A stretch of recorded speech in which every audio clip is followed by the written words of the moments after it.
talking about it and do something! Let's suck my big earth with that bullshit. Really? It's like a gentle hate. Do we have another benevolent service? Good afternoon. Good afternoon. Are you benevolent to your friend? I am moving on. I think I'm coming out of the fire closet. This is so fucking depressing. I can't be a flat earth person. Can't have it both ways. Can't have a flat earth and things making sense. Good evening, YouTube, and welcome to another edition of Gem's Flat Earth Sunday Roast. We're back once again with the show they don't want you to see.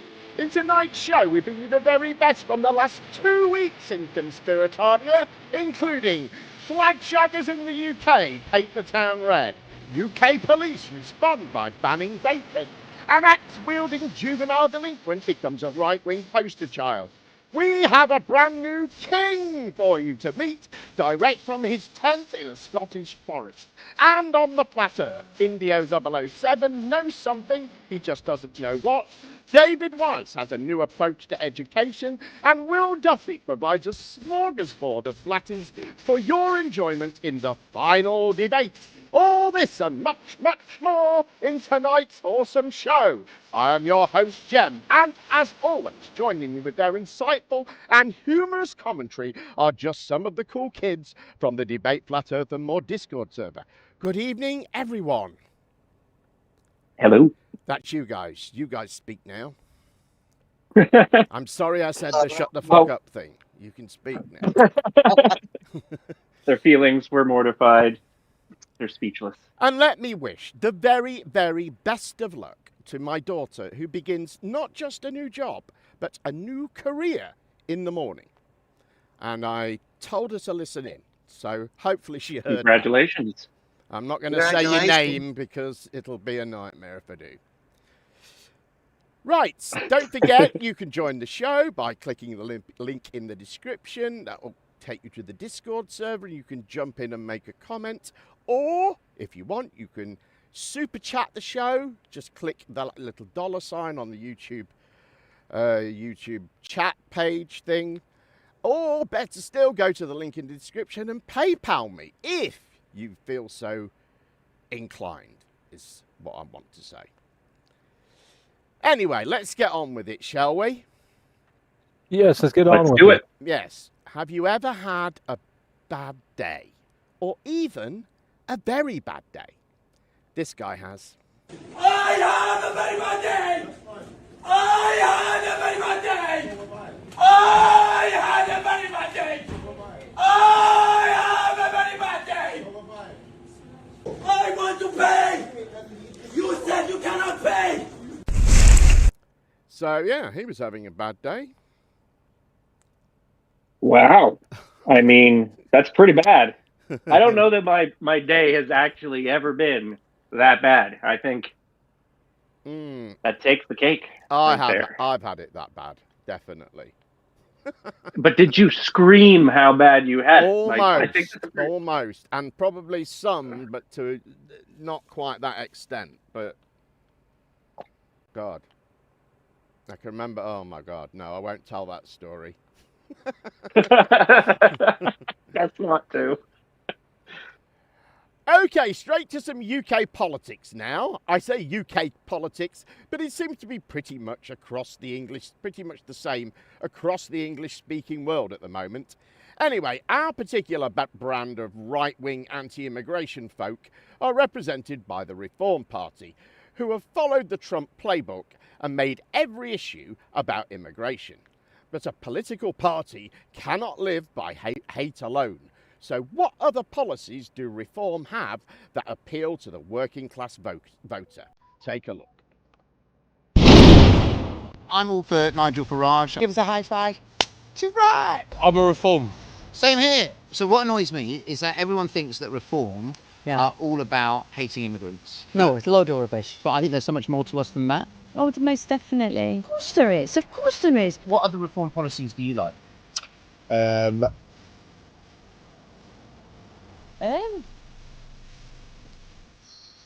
mean, I can't name them off the top of my head. To be honest with you, I can't remember them all now. Shall I help you out?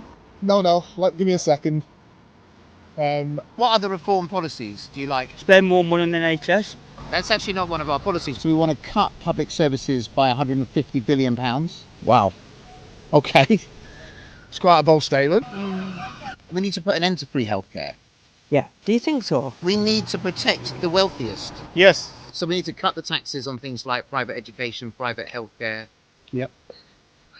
Protect the billionaires. Climate change is a myth. Oh, right. Thank you for that. So we need to put an end to net zero. I don't really know too much about all that, but yeah. I think we should ban protests altogether as well. Yeah, 100%. Obviously, people have the right to say what they want to say, but Just do it at home, yeah? yeah. Do you like how Nigel supported Liz Truss's mini budget? Yes. 100%. We support 0-hour contracts. Yeah. I don't like all this, like 1 week you're working, 1 week you're not. Well, that is actually a reform policy. Yeah. We want to protect the wealthy. We think it's a good idea to turn this country into a tax haven for the billionaires. That means not taxing their foreign income. Well, you know, I think we should all pay our fair amount of tax. Do you think those are all good ideas? Oh yeah, great ideas. That was reform voters for you. I'm actually taking notes today, and I just wanted to list the policies that they gave. I'm done. I don't know whether it's actually a policy of theirs to ban protests. I don't quite know. It seems like it's a policy of theirs. It seems like it's a policy of theirs to not know what the fuck their party represents. I mean, and I don't know about the £150 billion cut to public services. They certainly want to cut public services, but 150 billion, that seems like a lot. I don't know. Anyway, that was a reform voter. Sorry if it's all a bit English. It'll get less so as we go on. It's a very, very flat earthy show tonight. So I'm dabbling in the UK politics a little bit, and then we're getting straight on with flat earth. So hang around if this isn't your thing. We aren't on it for too long. But if this is your thing, I've got some great stuff coming up. So, just to reiterate my point about politics being the same everywhere, I'm now going to use a meme about American politics to introduce some videos about UK politics. So break out the lube, because we're about to get some serious flag shagging done. War in this country. We'd be the first one there. So all I'm saying is, Mr. Donald Trump, please intervene. What would you want Trump to do? I want him to buy England like he wanted to buy Canada and make us a state that we're proud of. You want to be part of the United States? Yes! I just thought I'd tag him on the end there because I hadn't got anywhere else to put him, but I didn't want to miss him. I mean, that was some serious flaggetry going on there. Yes, it's amazing how that came into my view this week, given what's been going on here with flags. Wow. Wow. Anyway, here in the normal world, we don't get all weird about flags like our American cousins do. Or at least we didn't until last week, when the internet ordered the most stupid Brits to out-weird the Americans. So we gathered up our nation's dumbest and most gullible and sent them out to see what they could do. Here is the result. The Union Jack and the England flag is now not acceptable to be flown in Great Britain. Locals actually went round Birmingham and put some England and Union Jack flags up, and the council have taken them down. And while they're taking them down, you can see in the background the Palestinian flag flapping there. And you think, what the is going on in England? Why are we not allowed, or why does it seem so bad to fly your national flag in your country? Or is it just this country?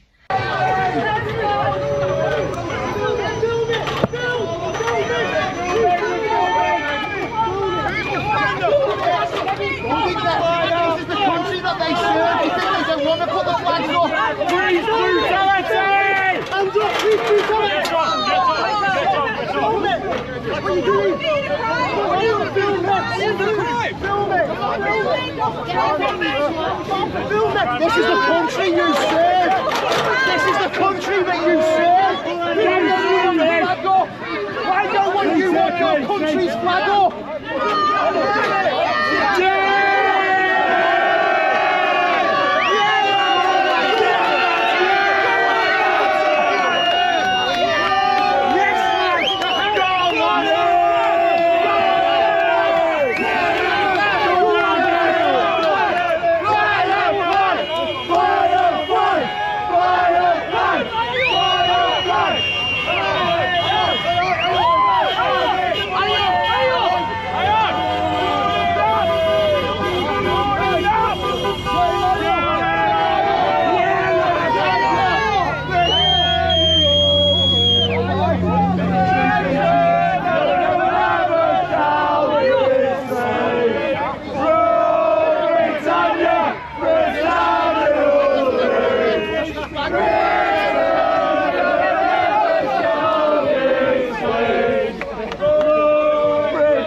Oh my God, look at this, guys. Look, this is where I live at Canary Wharf on the Isle of Dogs. It's called Raising the Colours. So every lamppost, look, hold on, let's zoom in. Can you see it? Every single lamppost has got a St George's Cross or a Union Jack. So this is to defy our government to say, no, we have all had enough. So congratulations to the boys that put it up, and thank you so much. Hold on, I'm going to show you some more now. Oh my God, all I can see is flags everywhere. Hold on, I'll show you some more. Every single lamppost. Oh my God. Oh my God, look at it here. I've never seen anything like it. So government, put that in your pipe and smoke it. People have literally had enough. Everyone come on, let's unite, get these flags up. And yeah, show the government that we're sick of it. Put them all in your windows, put them absolutely everywhere. I'm just so proud of our boys. Thank you so much. Look at them all.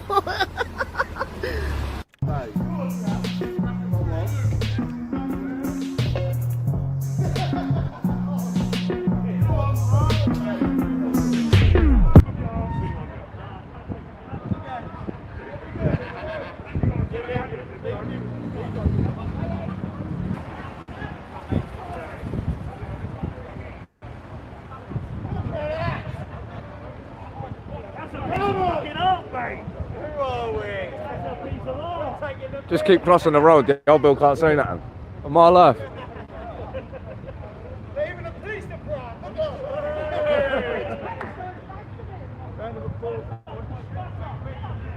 Skinny! Skinny! Mr. B! What?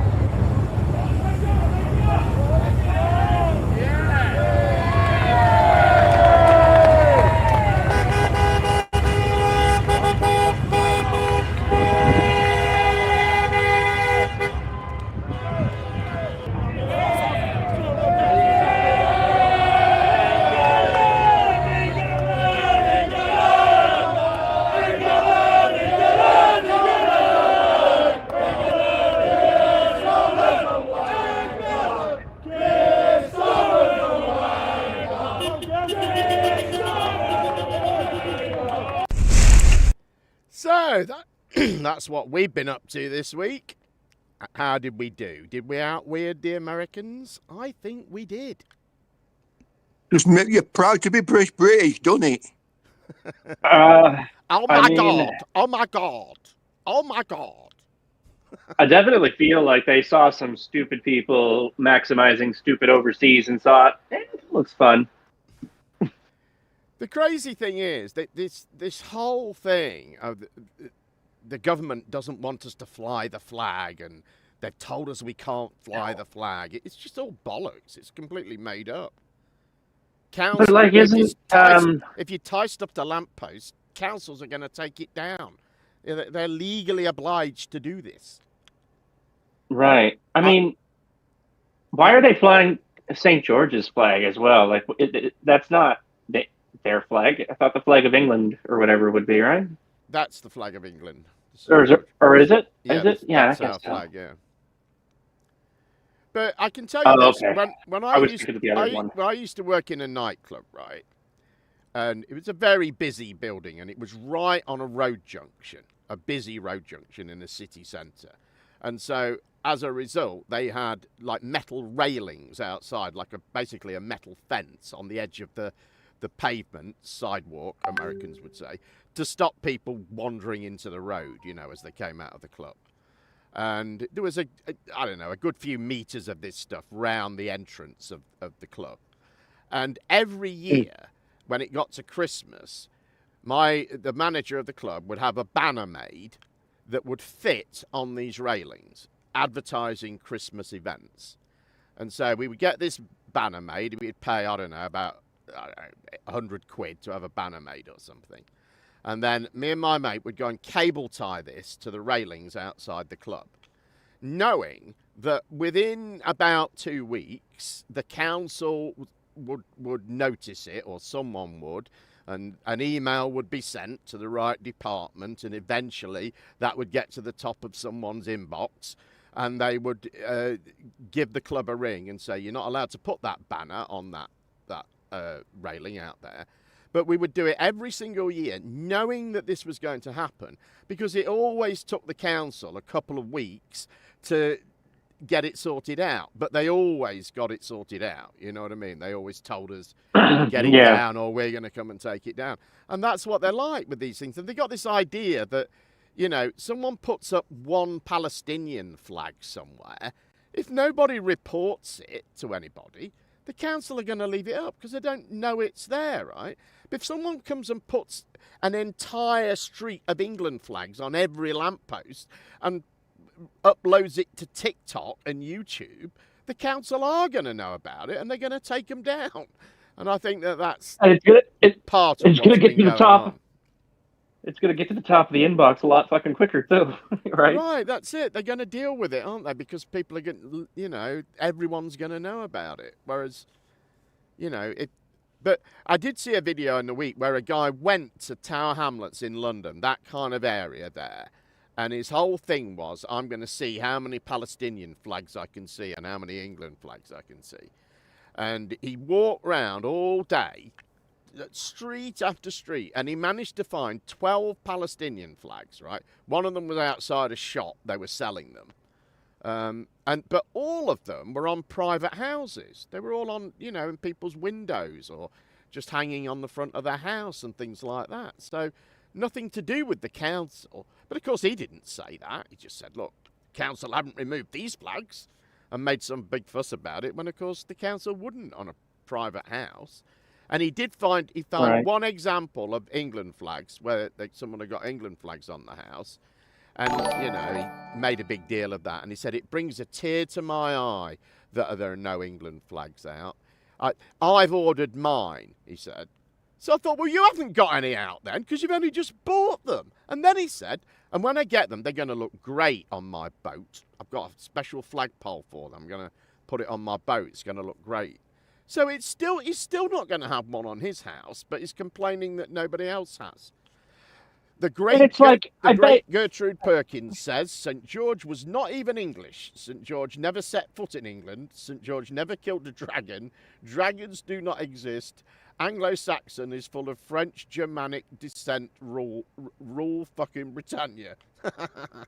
It's so true. I thought that, I guess I was thinking of the Union Jack, right? That, to me, I would think is the country's flag more than, I don't know, the red crossy one. Just doesn't, I don't associate that as strongly with the area, I guess. Well, I think as we heard in that clip, you know, they're singing football chants. You know, most of this is sort of, it's kind of like, you know, it's football lads. They call themselves. I was just going to say, you got a bunch of. You know what I mean? Got a bunch of football hooligans. So I think that's why the England flag. I'm not really sure why, but I think it started with the England flag because I think, contrary to what that woman at the start said, I think it was actually a council that had put up England flags because the Lionesses, England's women's football team, were playing in the European finals, in the championship finals. So I think they put them up for that, and then when we won the tournament, after a while, they took them down again. But people got all aerated about it, and here we are. Anyway, I just think that you definitely can't be allowing this level of flaggatry to be happening in the streets in front of children and the traffic where people are trying to drive. It's just not. Yeah. Well, since you say that, not all the flag flying was as glorious as the previous examples, and not everyone is pleased to see our nation's flag cable tied halfway up lampposts. It seems there is a thin red line, or rather red cross, between patriotism and vandalism. Take a look. And thank you for the super chat with the great Gertrude Perkins. Oh, you'll like the music here.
Have arrived, have they? They're asleep for the minute. Yeah, that's all right. We're here all night, mate. So they're trying to say they don't want no trouble with it at all. No. But, yeah, well, but we're leaving the flags up. And the flags are staying up, aren't they? Well, you got problems with the English flag, mate? Have you? Let's not go down there. You've got issues with it. Have you got issues, mate? Why are you taking the flags down? What are you taking their flags down for? This is our country, mate. You know that, didn't you? You know this is great Britain. You know this is great fucking Britain, mate. Great Britain. My only thing is that no harm comes to you. Well, we'll see, won't we? We don't know. We can't promise anything. If they're going to do it all, you want to be Dracos, you want to do your job. Jobs worths, mate. All jobs worths, mate. Don't worry. Say hello to Facebook, Instagram. These are the men that are taking down our flags. Twitter and X, yeah? Twitter, X, don't forget X, yes, everything. You must be proud of yourself. Be very proud of yourself. These dogs, don't we? Fucking out of everywhere. Yeah. Right, we are all Spartacus. This was the moment council workers attempted to remove a St George's cross from a roundabout. Their attempt, however, failed, as the council workers simply sprayed over the bold red cross using white spray paint, which highlighted it even more. Plymouth City Council said this was only a temporary repair and spent the following evening repainting the roundabout entirely, only for the red St George's cross to be repainted by the following morning. They're putting flags down. They're putting flags down. Let's go have a look at this, guys. Come on then.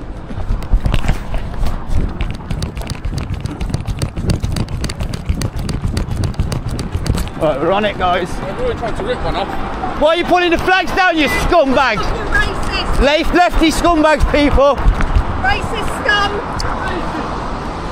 You lefty little... Sorry, mate. This is the lefties.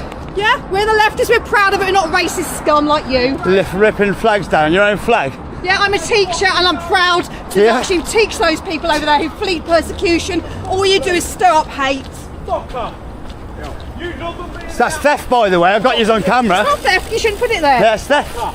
We'll find out who put them there, I'm sure. And you just stole their property, yeah? Stole their property. I'm taking this to put it on a lamppost. It's all right. This is the lefty people that stole the flags. They hate their own fucking flag look. Hate being British. Anti-British, ain't ya? Give me that flag. Yo, don't touch him, man. Leave him. Flag. Give the flag back now. No, listen. This is my flag, and I'm having the flag taken from me. You're not hummus. You're obviously the give the flag. Do not take the flag again. This one is the one second rate. It's a stop the flag off me. Yeah, you stole it off first. He grabbed me. We saw that. We've got the flag down. I got him on camera. We've got receipts for our flag. I get it. I get it. You're nicking everyone. That's fair. Can you give me space to do my job? That's fair. I'll talk to you guys in a sec. Fucking little pervert. Fuck off. Sir, can you just give me some space to do my job, yeah? No, we're protecting rapists and child bitches and fuck off. My slag is missing. Fucking slag and fuck off. Have a look, see if it's damaged, because that's criminal damage as well. Right. You fucking little wrong and cunt. From your point of view, mate, what happened? I took the flag off the bridge. No one touched him, mate. I've got it on camera. Then these chased me along. I was carrying the flag and just grabbed it. We want to be quite aggressively. I've got it on Can you camera. just give me an opportunity to do my job, please? Yeah, we are. Right, so the flag was on the... You're going viral, you div. PLT 41. He's going viral. You're looking silly, mate. Yeah, speaking with the Mail now. I'm going to make you go viral, bro. He stated that he has taken a flag from the bridge, which has now been recovered by the protesters so far. I'm going to make this guy go viral. I'm going to obtain details, just in case there are any allegations. I'll make him go viral now. These ones are damaged, so we want criminal damage. You're from me, you let down! You're from here! I've got receipts in my car for them. Just bear with me. No, we want him done for theft and criminal damage. Seriously, you're calling me a pervert? Yeah, so this is a chap who's taken the flag. Criminal damage and theft. Whose flag did it belong to? Well, I've got receipts in my car. It belongs to this country. Was that one? They're disgraces, areas. I understand what this Raise the Colours movement is. Yeah? Yeah? I understand. You know, when you don't what? What's wrong with it? What's wrong with it? It's a movement that is supposed to take our flag and turn it into a symbol to use it against We're not turning people. it into a That's symbol. Exactly what it is. We're all It's coming sending together a as a country. No, that's not what this is. Do you agree? Do you agree with the illegal migrants coming over by boat? Mate, the asylum seekers who They're are trying not to asylum seekers, you absolute twits. They're all Jesus. Mate, you're See, and again, you want to talk about who's believed what and who's led into what fucking stuff. Yes! So are we doing it here? Doing it, mate. Are we doing it round here, Ralph? Get up there! What are we doing? Painting the Time red! Go on the boys! Next one. Next one! Next one. Get up! Send it! The boys are going mad! You want to get up here, get amongst it, or what? Hey! You get him right. He's a liar! Gaze come out the Indian, he wants one above the shop. You guys are crazy, man. How long have you been doing this for? Half hour. Bone and bread, fucking... Jesus. I'm an Englishman, I'll do it till I die, sweetheart. Get up. On to the next one, let's go. Is he not? Spread them all the way across. No, can't. It's for the country, you know? Yeah, for your future. For your future, sweetheart. Who's England? All these ragged Palestine, look behind you. Look at it. Yes, sir, look at it. Before Hey, the ragged there, boy.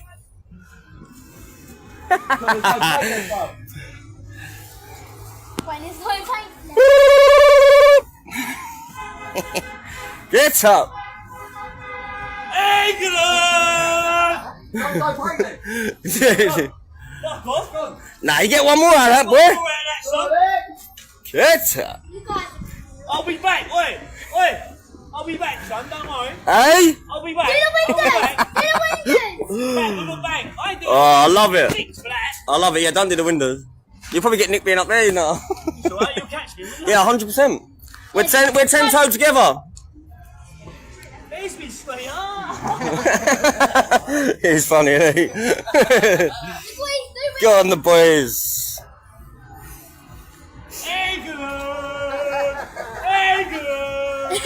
Fucking love it. Come on, Asole. Go get your sister. Where's the island? Go get our table, quick. Go!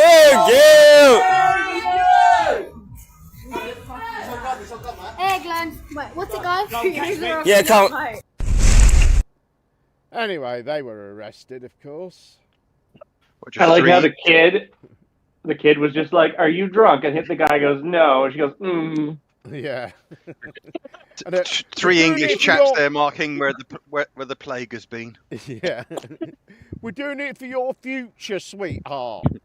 Yeah, we're vandalising somebody else's private property for your future. Yeah, your dad's a painter or decorator. I mean, God knows how much that's going to cost to put right, but a lot of money. Yeah, it will do, yeah.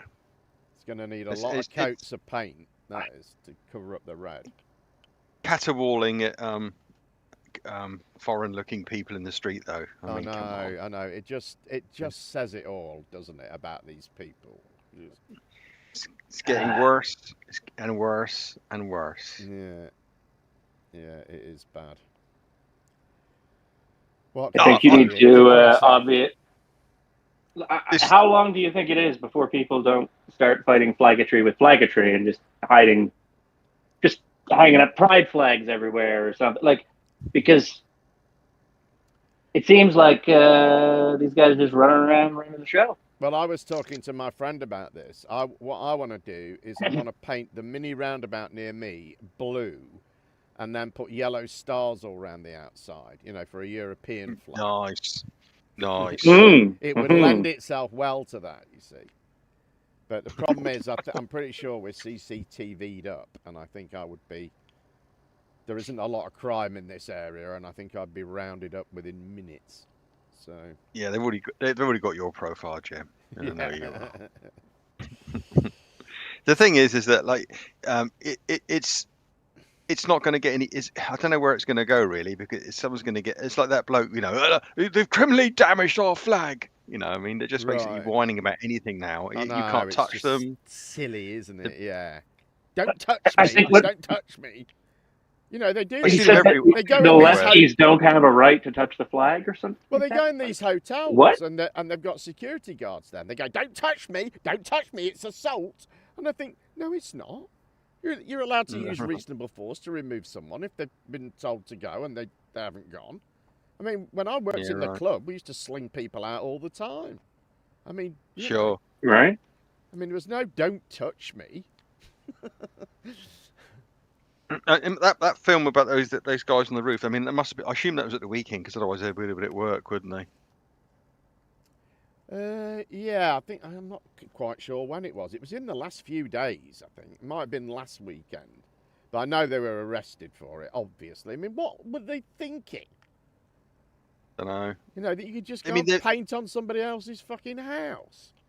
Well, you know, they've been better off just painting it on, you know, printing up or painting, you know, like A0 sheets of paper and just going up and sticking them up there. At least they can be brought down. Right. Because those up there that's flats above the shops there, so there are actually residences there. God, yeah, imagine if you were like if you were a Muslim and you came home and you saw that and you'd be painted there, you would feel safe, would you? Well, I wouldn't want that. If someone came and did that on my house, I'd definitely be out there the next day getting it removed, because it just looks bad, doesn't it?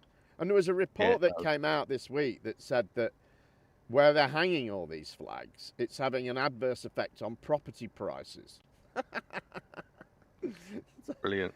So people won't pay so much for a property if there's all those flags around. Well, anyway. You know you're in walking distance of scum. Yeah. We hear a lot about free speech in the UK these days and the police overreach surrounding it. Here is a particularly absurd example that went viral this week. Got these coming from out of town, they don't even fucking live here, and they're fucking coming down here, arguing for it. Sorry? Got my massive nose in that. Awful side, that one. Where have yous come from? Blackburn. Absolute scum, mate, honestly. See these subtitles for that camera, man? Yeah. Just making a documentary, that's it. Wankers! We want bacon! To be honest, we're talking to all your How can you arrest him for saying he likes bacon? It's just on the wanker side. Oh, to the guy. What's that? It's because of giving the wanker side. Oh, absolutely. Are you getting this recorded? Please, thank you. Oh, because I said I like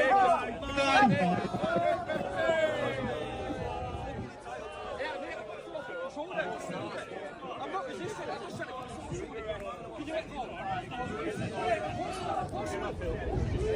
Andy, walking bullshit, just because you said you like bacon. I like bacon, mate. I had a bacon. It's all on camera. Yeah. What's the offence? What's the offence? And what's that? Public order. And what's that? You're not allowed to say you like bacon butties around here, lad. Can you explain that to me, please? Yeah, so it's anything that might be perceived to be racially abusive. Mate, listen, a full English breakfast, yeah, what does that consist of?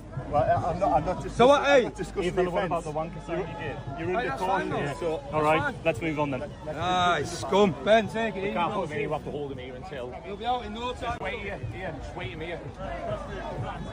Just stop there, stop. Are you with the other cereal, sorry? No, I'm just with you.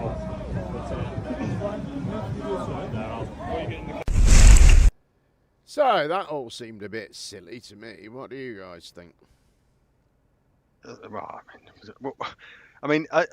We couldn't see what he was doing or what he was, when he shouted it or how he was behaving. But I mean, it's a bit of overreach there, isn't it, to say the least? I think so. You did actually hear. This is the first time I've actually heard it. On this occasion, because it's so quiet. But you did actually hear someone say he did a wanker sign when he said right. it. Okay. But that didn't seem to be what the cop was saying at the end there, did it? So I don't know, but that did seem silly to me. It was pretty quiet, but my understanding is that they were protesting something, probably immigrants, right? And that there's some kind of policy that says you can protest, but you can't yell like things that could be considered like racial hate stuff. Right, but I'm assuming that he took it that way. Is that really racial hatred? I don't think it is.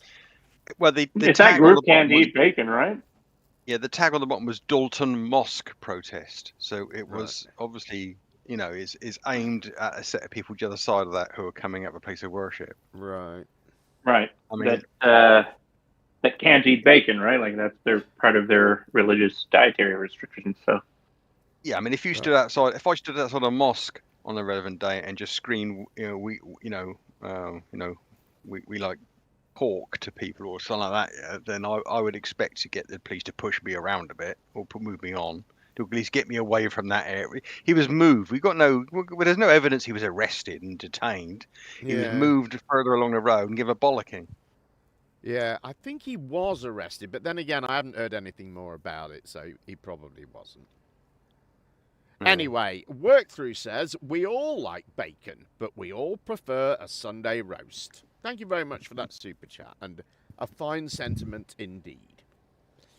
Now then, let's hope this next clip works. Last summer, we saw riots in the UK stemming to a large extent from internet disinformation.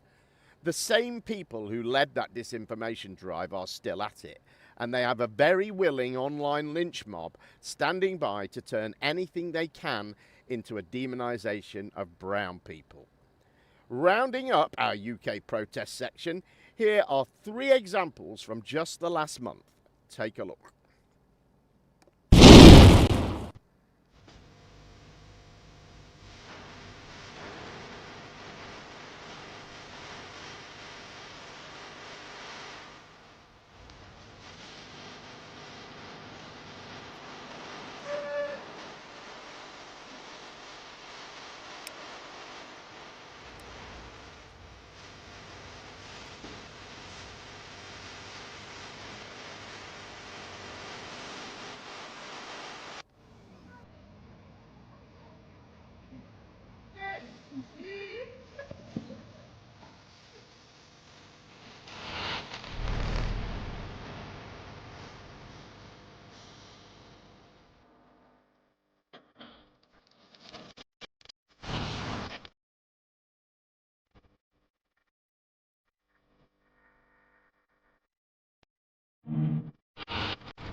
Yes, you have a knife.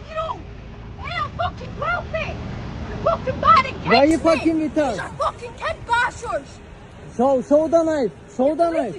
Show the knife. Get away from us. Show the knife. Show the knife. Don't touch her. That's it. That's it. Show the knife. Don't touch my waist. Show the knife. That's it. Don't fucking touch my little sister. She ain't fucking 12. Wait until I fucking catch you, mate. She's fucking 12 and you just battered me, mate. Wait until I fucking catch you, mate. Yeah, show the knife. Maratha. Don't touch her. Don't to me. Don't touch her.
As the video has been spreading, rumors have swirled about what led to the confrontation, which played out around 7:30 p.m. on Saturday, August 23rd, when police received a call about a female youth with a bladed weapon in St. Anne Lane, Dundee. Several police cars reportedly responded, and the 12-year-old girl was then arrested and charged, which has outraged many people on social media as a gross injustice. One of the most common threads of speculation is that the girls were protecting themselves from the man, whom people online have accused without proof of being an illegal migrant. One of the most popular posts on X, which has been viewed over 23 million times, states, "Little girls scream at a migrant recording them before brandishing an axe and a knife to warn him off. What is happening to our country?"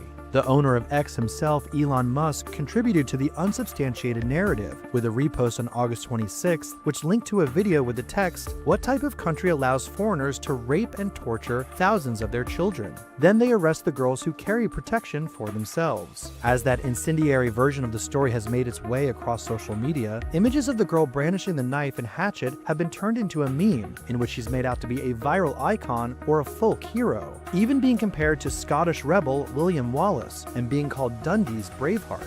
Fans can even buy a t-shirt, but it turns out the narrative playing out online is far from what happened in reality. That is because, according to Scottish police, the only one who did anything wrong is the 12-year-old girl. According to authorities, it was the girls who approached both the man who was filming the video and the woman he was with, not the other way around.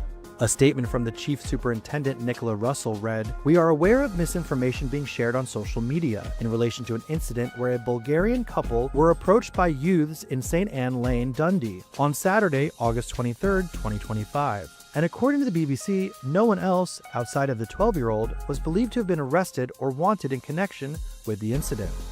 The Daily Mail has identified the individual taking the video as 21-year-old Fatos Ali Dumana, a family man who says he and his wife legally moved from Bulgaria to the UK 4 years ago.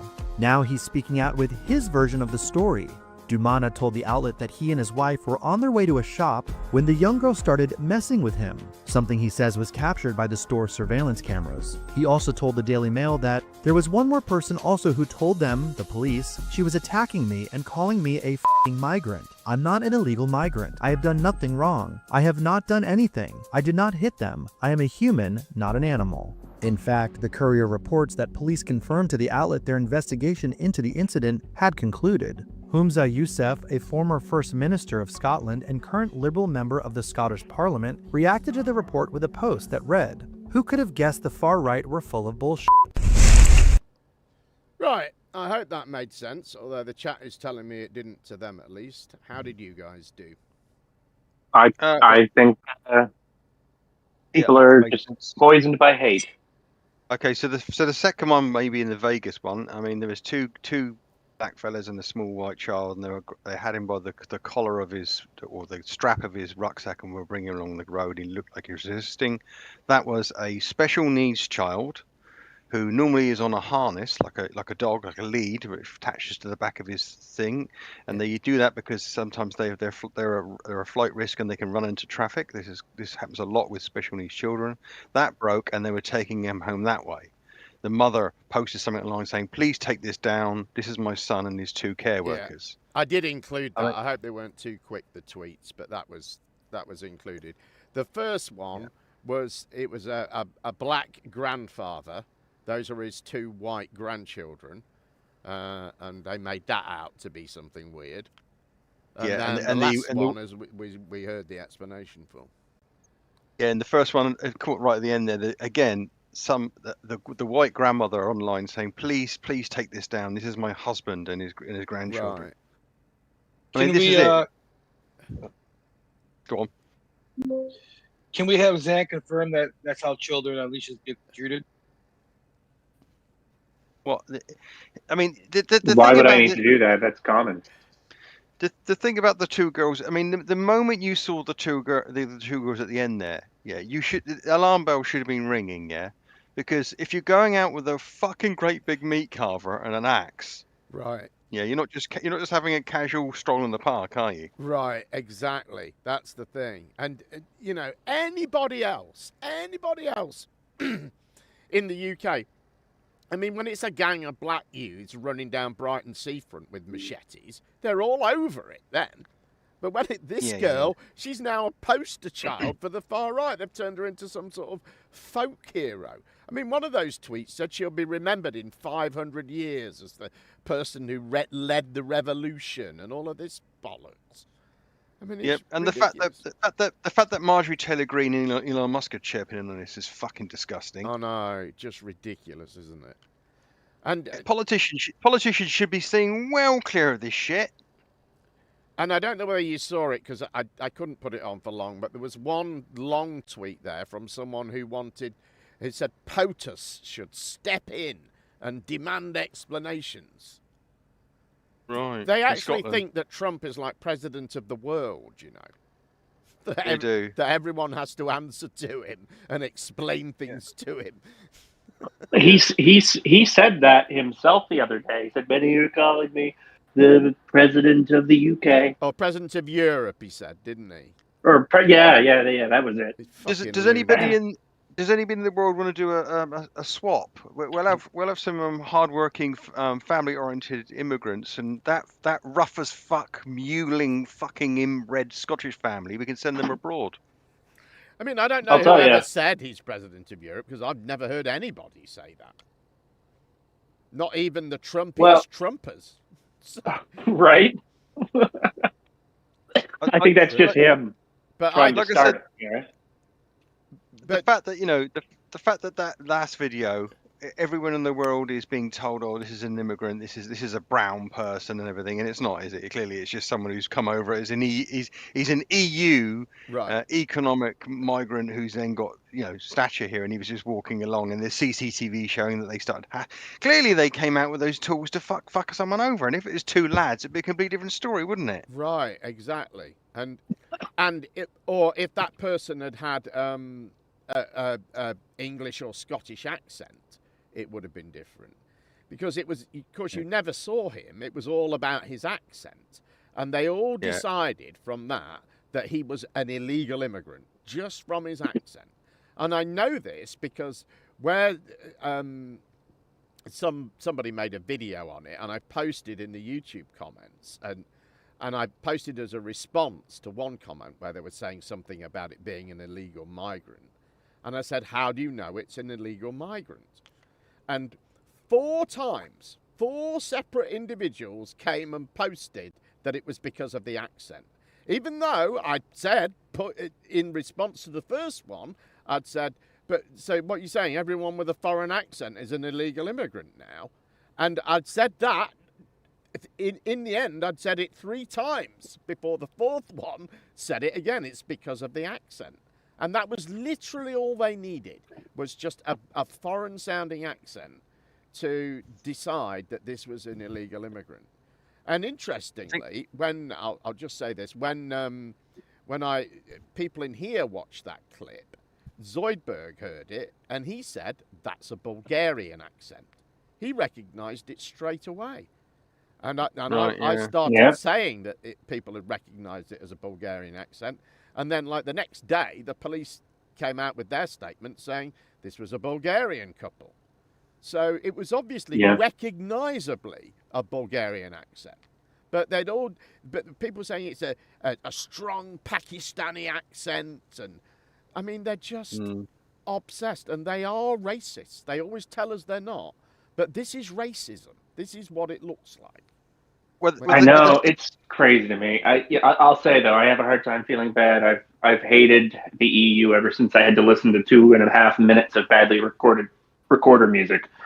There was some people hanging flags. I'm still traumatized. I just have a hard time relating now. The thing is with the first 2 ones is they weren't even like, you know, they weren't even signature immigrants from around the world. Do you know what I mean? It used to be that, like, you used to have these busybody curtain twisters. You go, oh, look at that black fella down the road there, you know, this sort of thing. But nowadays, of course, they've got the internet. So this to stand there and see those 2 blokes with those 2 girls, and to stand there for 10 minutes, covertly recording them, putting spooky music on and stick it on the internet. What the fuck's wrong with people? Right, I know.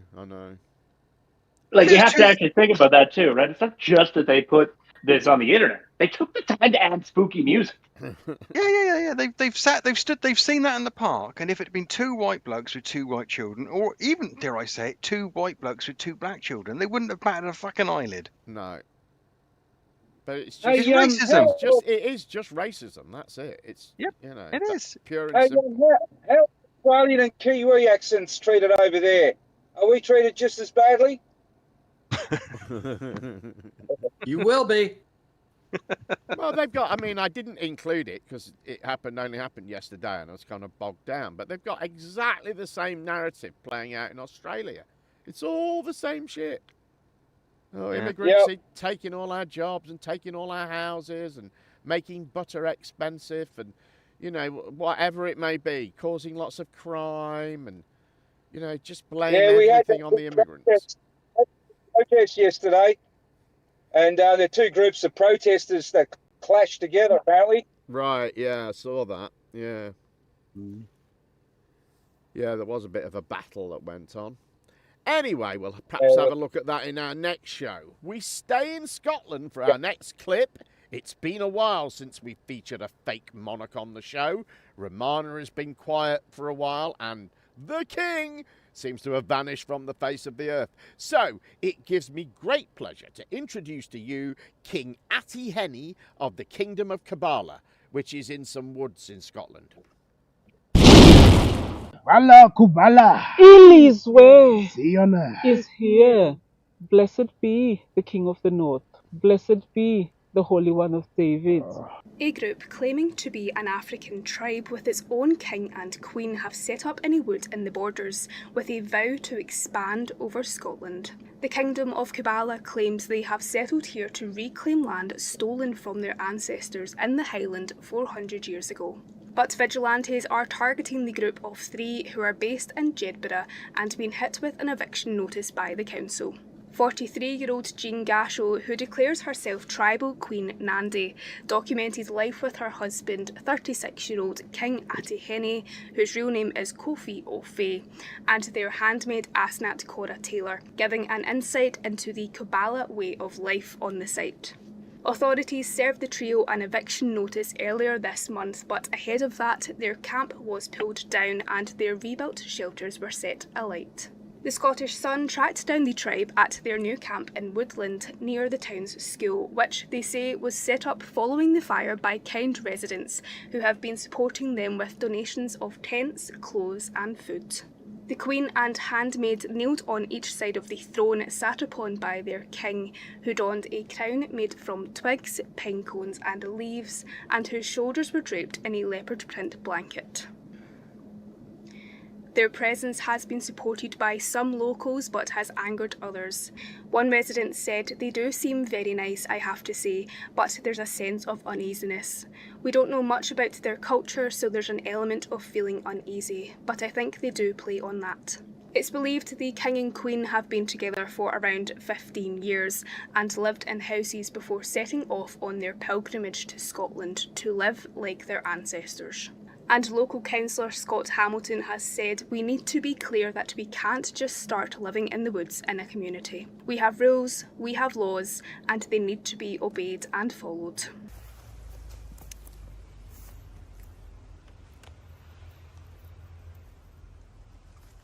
Kubala, Kubala. Ilizwe. Kubala, Kubala. Ilizwe. Kubala, Kubala. Ilizwe Siona is here. Blessed be the King of the North. Blessed be the Holy One of David.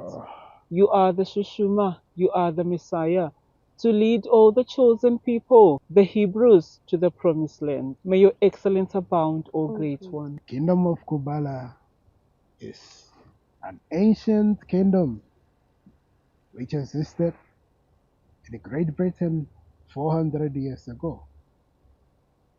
This kingdom is a kingdom for the Jacobites, the Highlanders of Scotland, and the true Moors of Cabala. 400 years ago, my ancestors were deported from this land.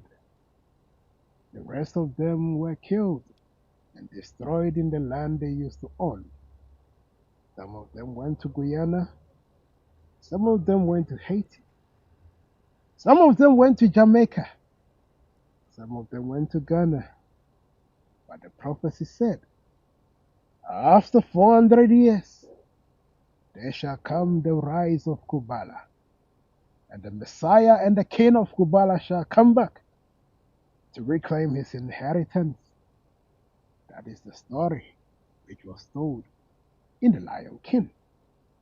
For I am the King of Cabala, and I have come to reclaim my pride. Cabala, Cabala. Ilizwe. I am the mother of Chaka. I am the high priestess of the Kingdom of Cabala. I am the Queen of the North. And I am the most beloved of the King, the wife of his youth. I am his prophetess. I see in visions, I see in dreams, to help the King as his helpmate to build this kingdom. I am the handmaid of Queen Dundee.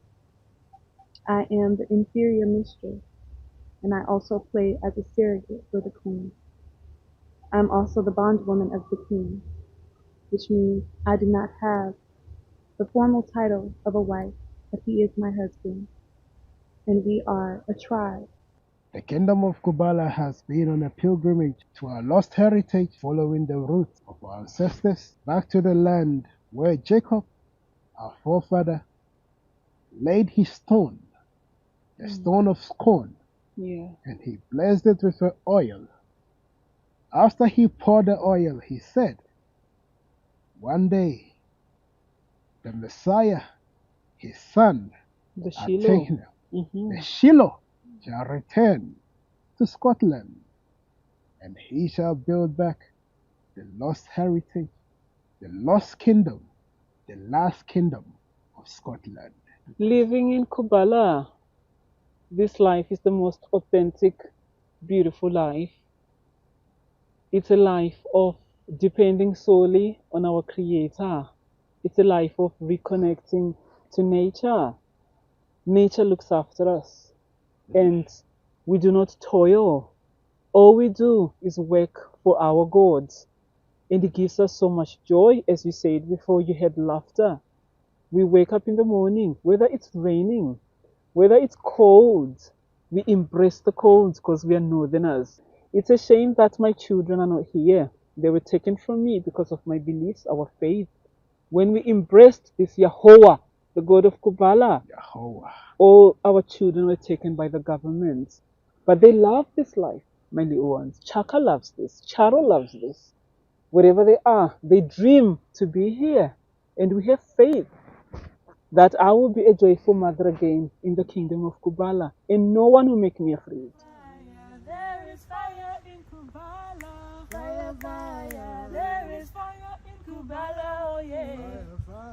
Mune moto mukubala. Fire, fire. Mune moto mukubala. Oh yeah. Fire, fire. We have always told you that. Oh, she didn't look like she was embracing the cold, did she? It's more like she was embracing the heat. I do hope, as a king of England, they're going to give a Christmas broadcast speech, because I'd like to see how they get on barefoot in December in Scotland. Right, yeah, they're not going to last. That was beautiful, winter, Jim. are they? That was beautiful. Is this because I honestly don't know?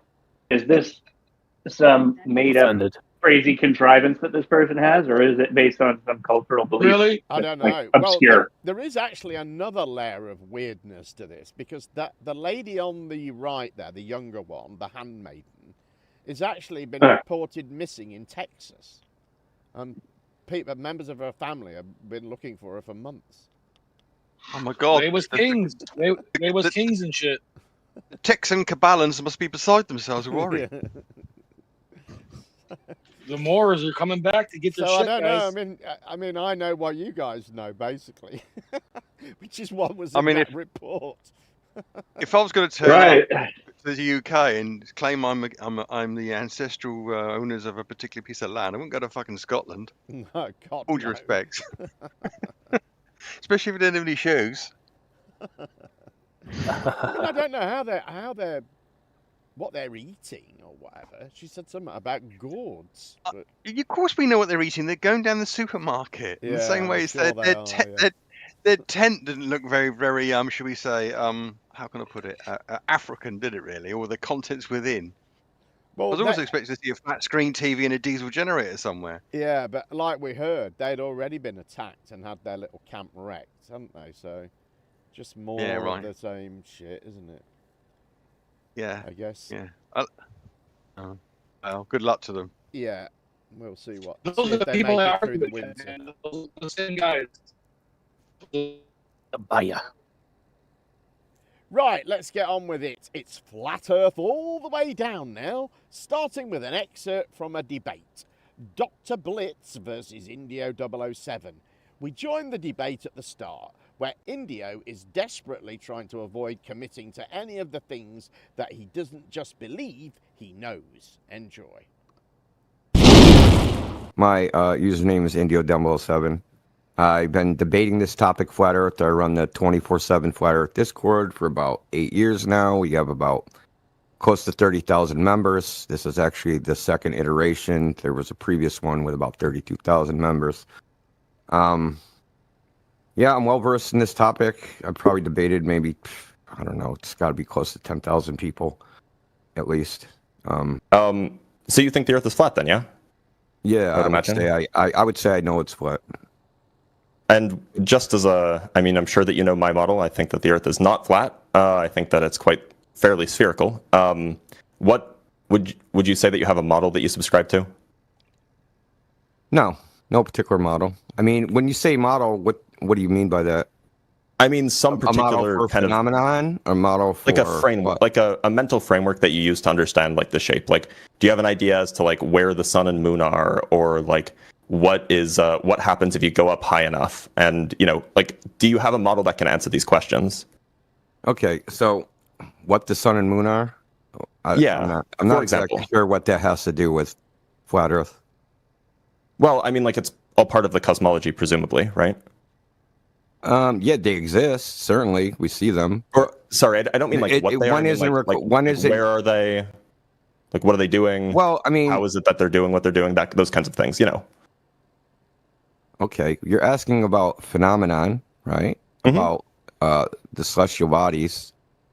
which does not determine what the Earth is. It's not even possible. It just as a matter of logic, it's not possible.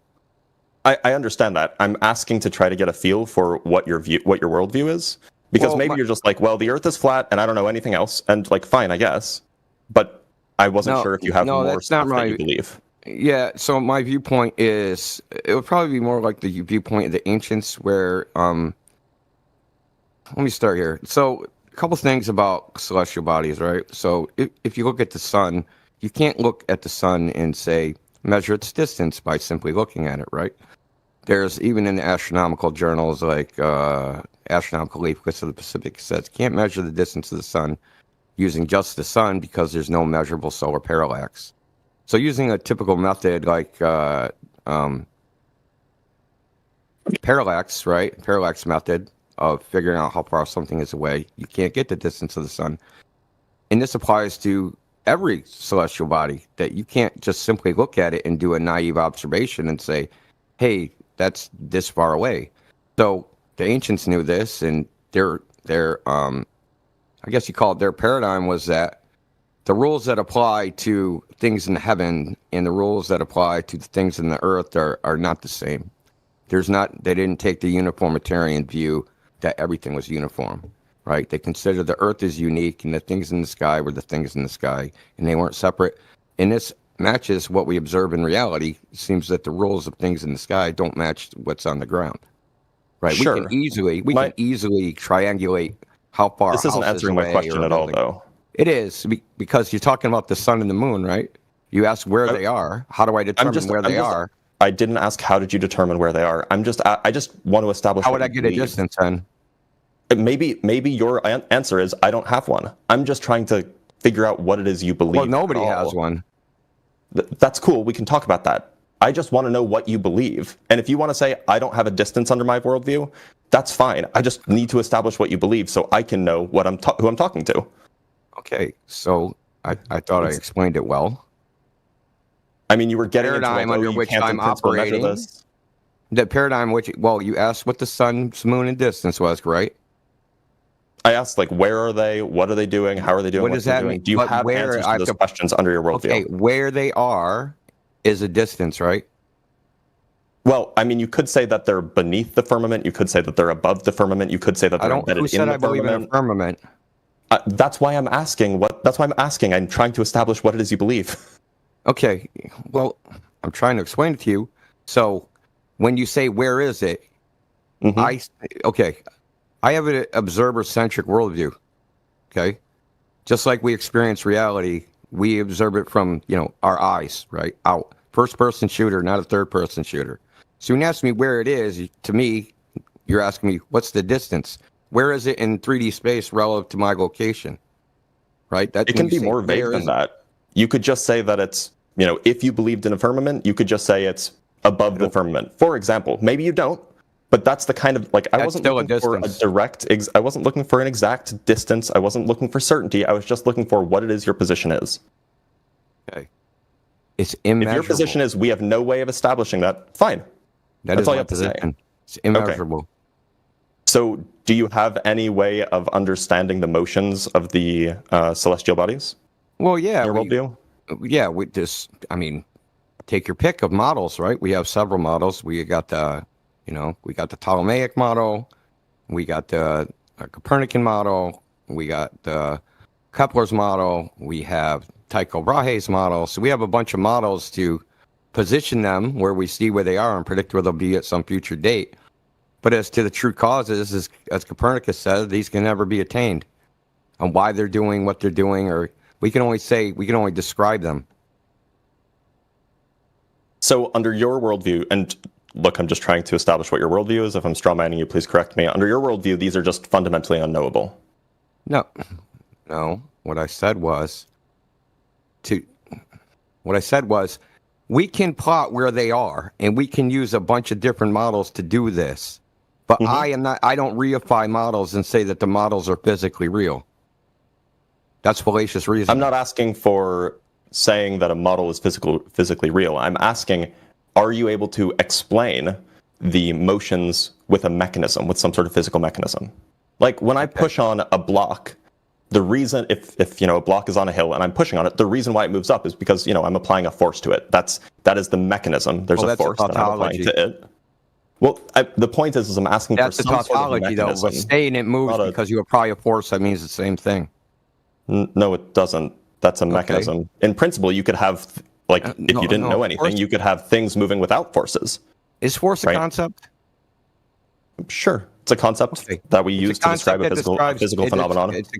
What physical phenomenon? It's a very broad physical phenomenon. Essentially, the set of physical phenomena that can cause motion. They don't have to, but that can cause motion. Okay. Does a force exist if there's no motion? Does a force? It can. Yeah. In what way? In what way would it exist? How would you measure the force that exists with no motion? You can measure it with springs, for example.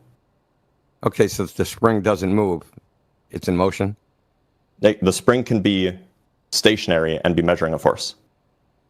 That's how so? The springs in a scale, like that when you're standing in a scale in the bathroom, those springs are stationary and they're measuring a force. But you're measuring the displacement of a spring, right? That's your measuring the displacement of a spring, okay? Yeah. But when the spring is not moving, you are saying, if there was nothing on here, there would be a motion, right? The spring would expand or contract or do something, right? That's why I'm saying forces cause motion. It's a tautology because that's what a force is, right? It's a change, right? Well, forces don't have to cause motion. That's the point. Forces are things that can cause motion. It's defined that way. Forces are perhaps defined as that which can cause motion. In physics, they're defined. Maybe. It isn't. There is no qualifier.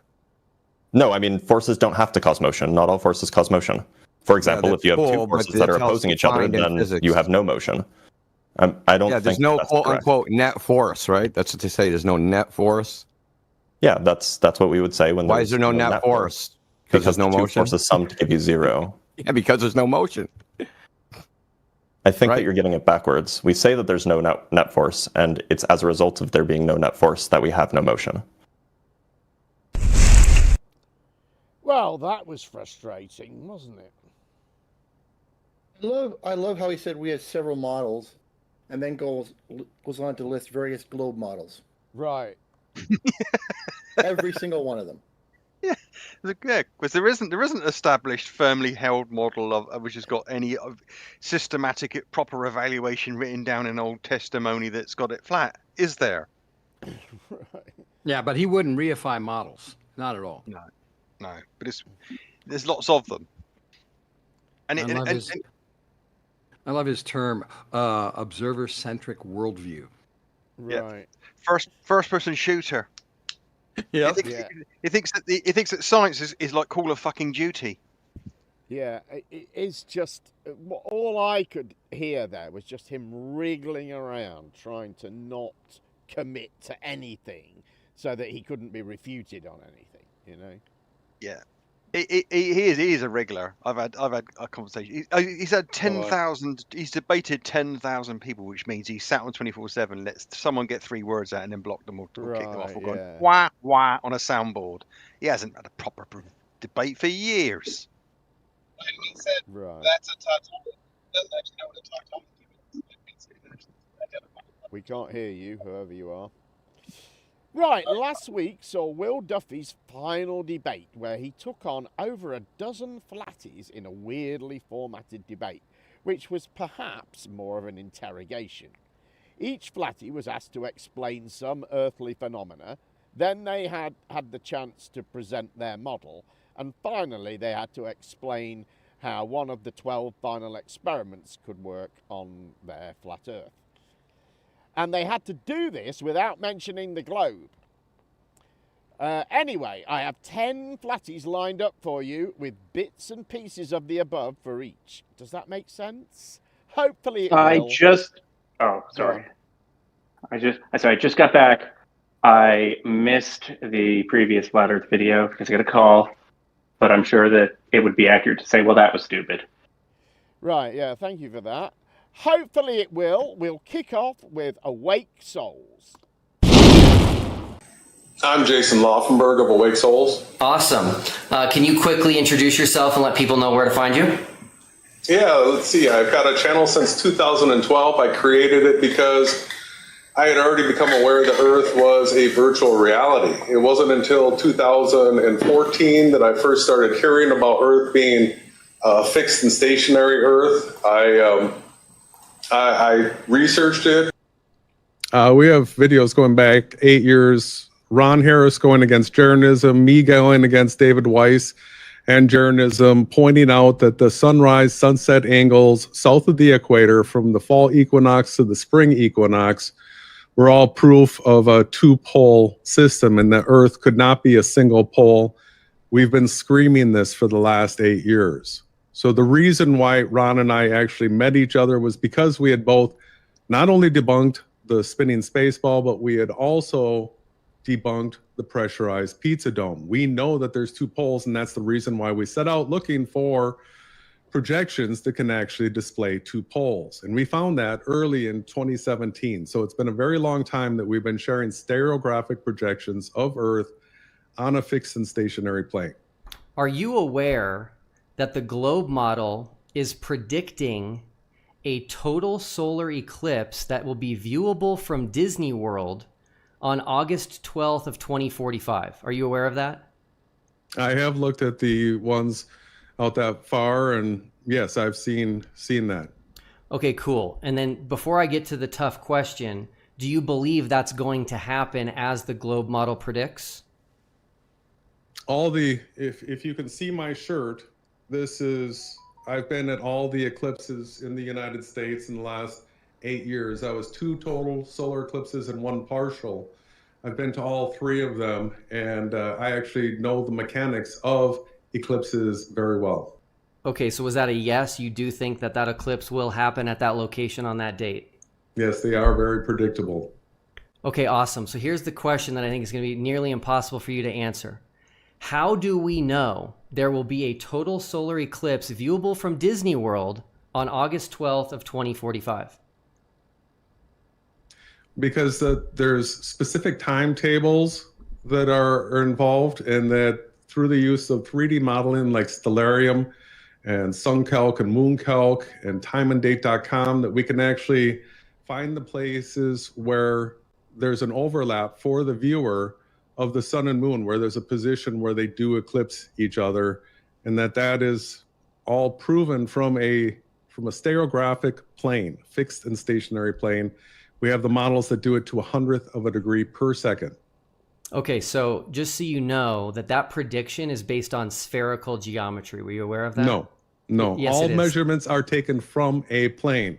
The only way you can get an angle elevation is from a flat baseline. Hold on. I can't let you go off topic. We're not talking about elevation angles. We're talking about predicting a total solar eclipse in 2045. They do that by using spherical models, and that's how we know it will be visible from Disney World. No, you're making a huge error. In fact, it's probably intentional right here. All elevation angles for the sun and moon are taken from a flat plane, and that's what you need to know in order to see the overlap of the sun and moon as far as an eclipse would take place in the sky. Elevation angles have absolutely nothing to do with an eclipse prediction. No, Zero. Do you understand how to locate any luminary? You need an azimuth and an altitude. Where does the altitude come from?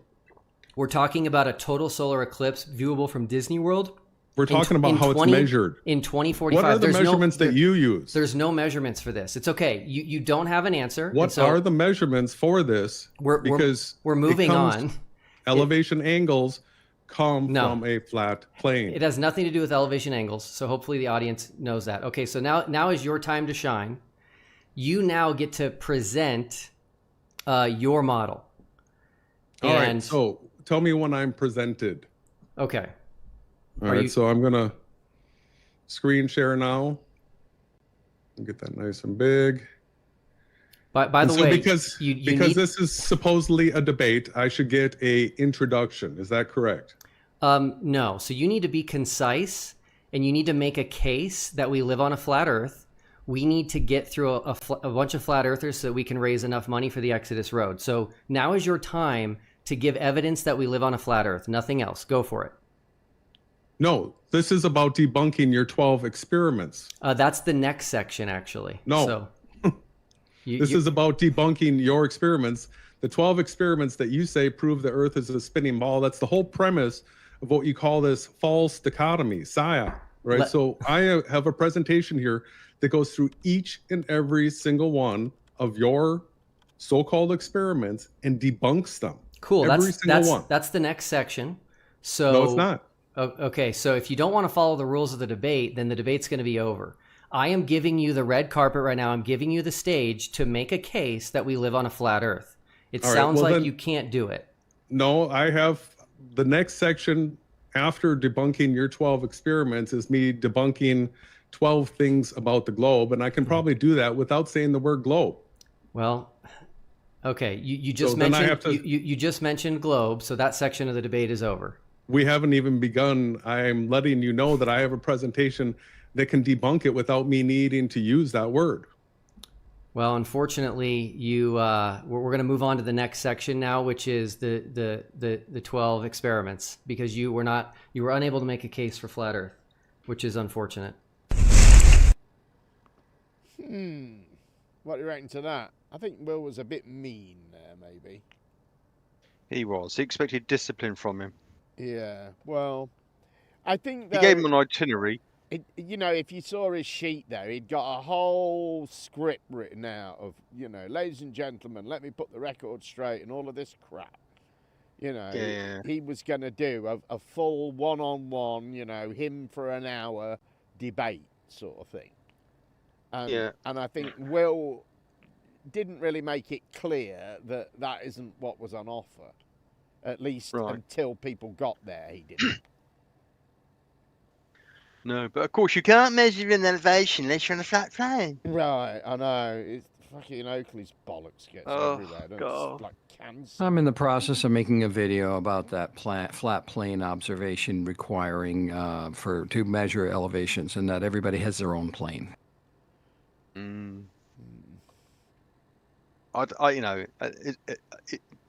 I didn't watch any of this, but I can imagine it was a bit of a shit show like this way through, wasn't it? Yeah, well, yeah, there's plenty more to come. Yes, more awake souls now in our only double bill of the evening, and we're about to see his map. Or are we? Enjoy. I would like to talk about southern flights. All right, well, until we actually have the opportunity to debunk every single one of these, this is not final, but I will go ahead and address that one thing for you. Here, am I presented? Yep. Because here we go. What is not a scientific experiment? Statements like maps on the globe exist because the globe exists is circular reasoning, general attacks on flat earthers, not having a map or model, assertions that science is prediction without performing. This is what ChatGPT said after reading the transcript from your video. Okay, that's Appeals okay. to authority, I want to know what you predictions. think, Jason, about Southern Hemisphere flights, not ChatGPT. The straw man setup is that you're targeting the Gleason map, a single pole azimuth equidistant projection, because it only has one pole. Would you Our like model to has share? two Would you poles. like to share a map, Jason, that you think makes sense of Southern flights? Yes or no? This right here is a 2-scale projection of. Hey, Jason, would you like to share a map if you don't like the AE map? Would you like to share a map where Southern flights work? Yes or no?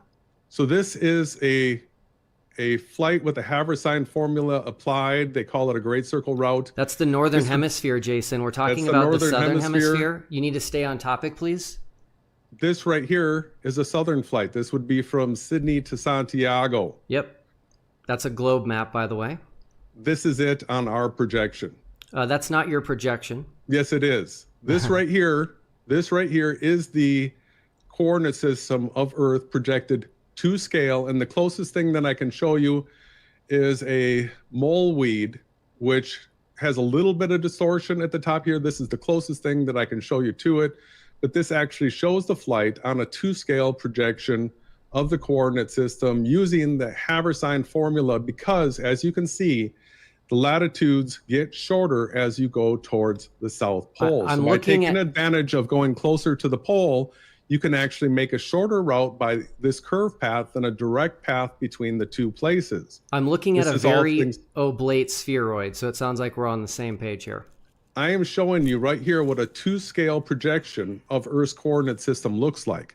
This is 21,600 nautical miles wide and 10,800 nautical miles from the North Pole to the South Pole. This is all of Earth. This is it. You can actually get a square footage measurement off of this. This takes everything in the coordinate system into consideration. Okay, I'm just going to be honest with you, Jason. I don't think anybody is any closer to understanding how Southern flights work on a flat Earth. They saw you put up globes and globe projection maps. All of your followers who have been in my comments, and I've seen your map, are wondering right now why you're not showing your actual map. And we all know why, which is that Southern flights don't work on it. This is right here, a 2-pole projection of Earth. So tell me which flight you want to do. I'll do right now from South Africa over to Sydney. So I just want to start see clicking here. I want to see your map. Here is the flight route. If an airplane is flying like this is how the coordinate system has to be drawn in order for it to be scale. Oh, let's see. It's on a different tab. I have to switch tabs to actually show you. Do you want to see?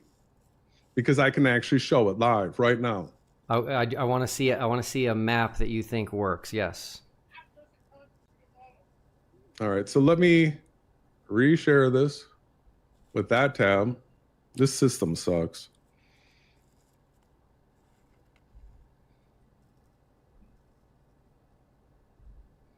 All right. So this is what most people are familiar with right here. This is a stereographic projection of Earth called the mole weed. This is what we're using. It can only be accurate to whatever longitude it's centered for, but what I'm going to do is show you a south flight from South Africa to Sydney, Australia.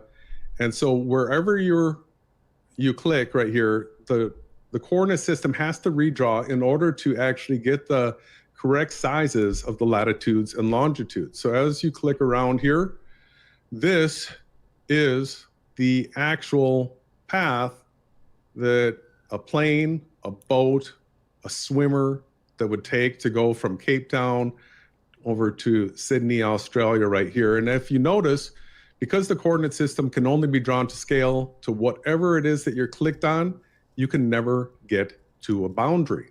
Okay, real quick. Now, this isn't just an issue for us. This is an issue for every person in the world. Hey, Jason. Because this is Earth's coordinate system right here. Hey, Jason.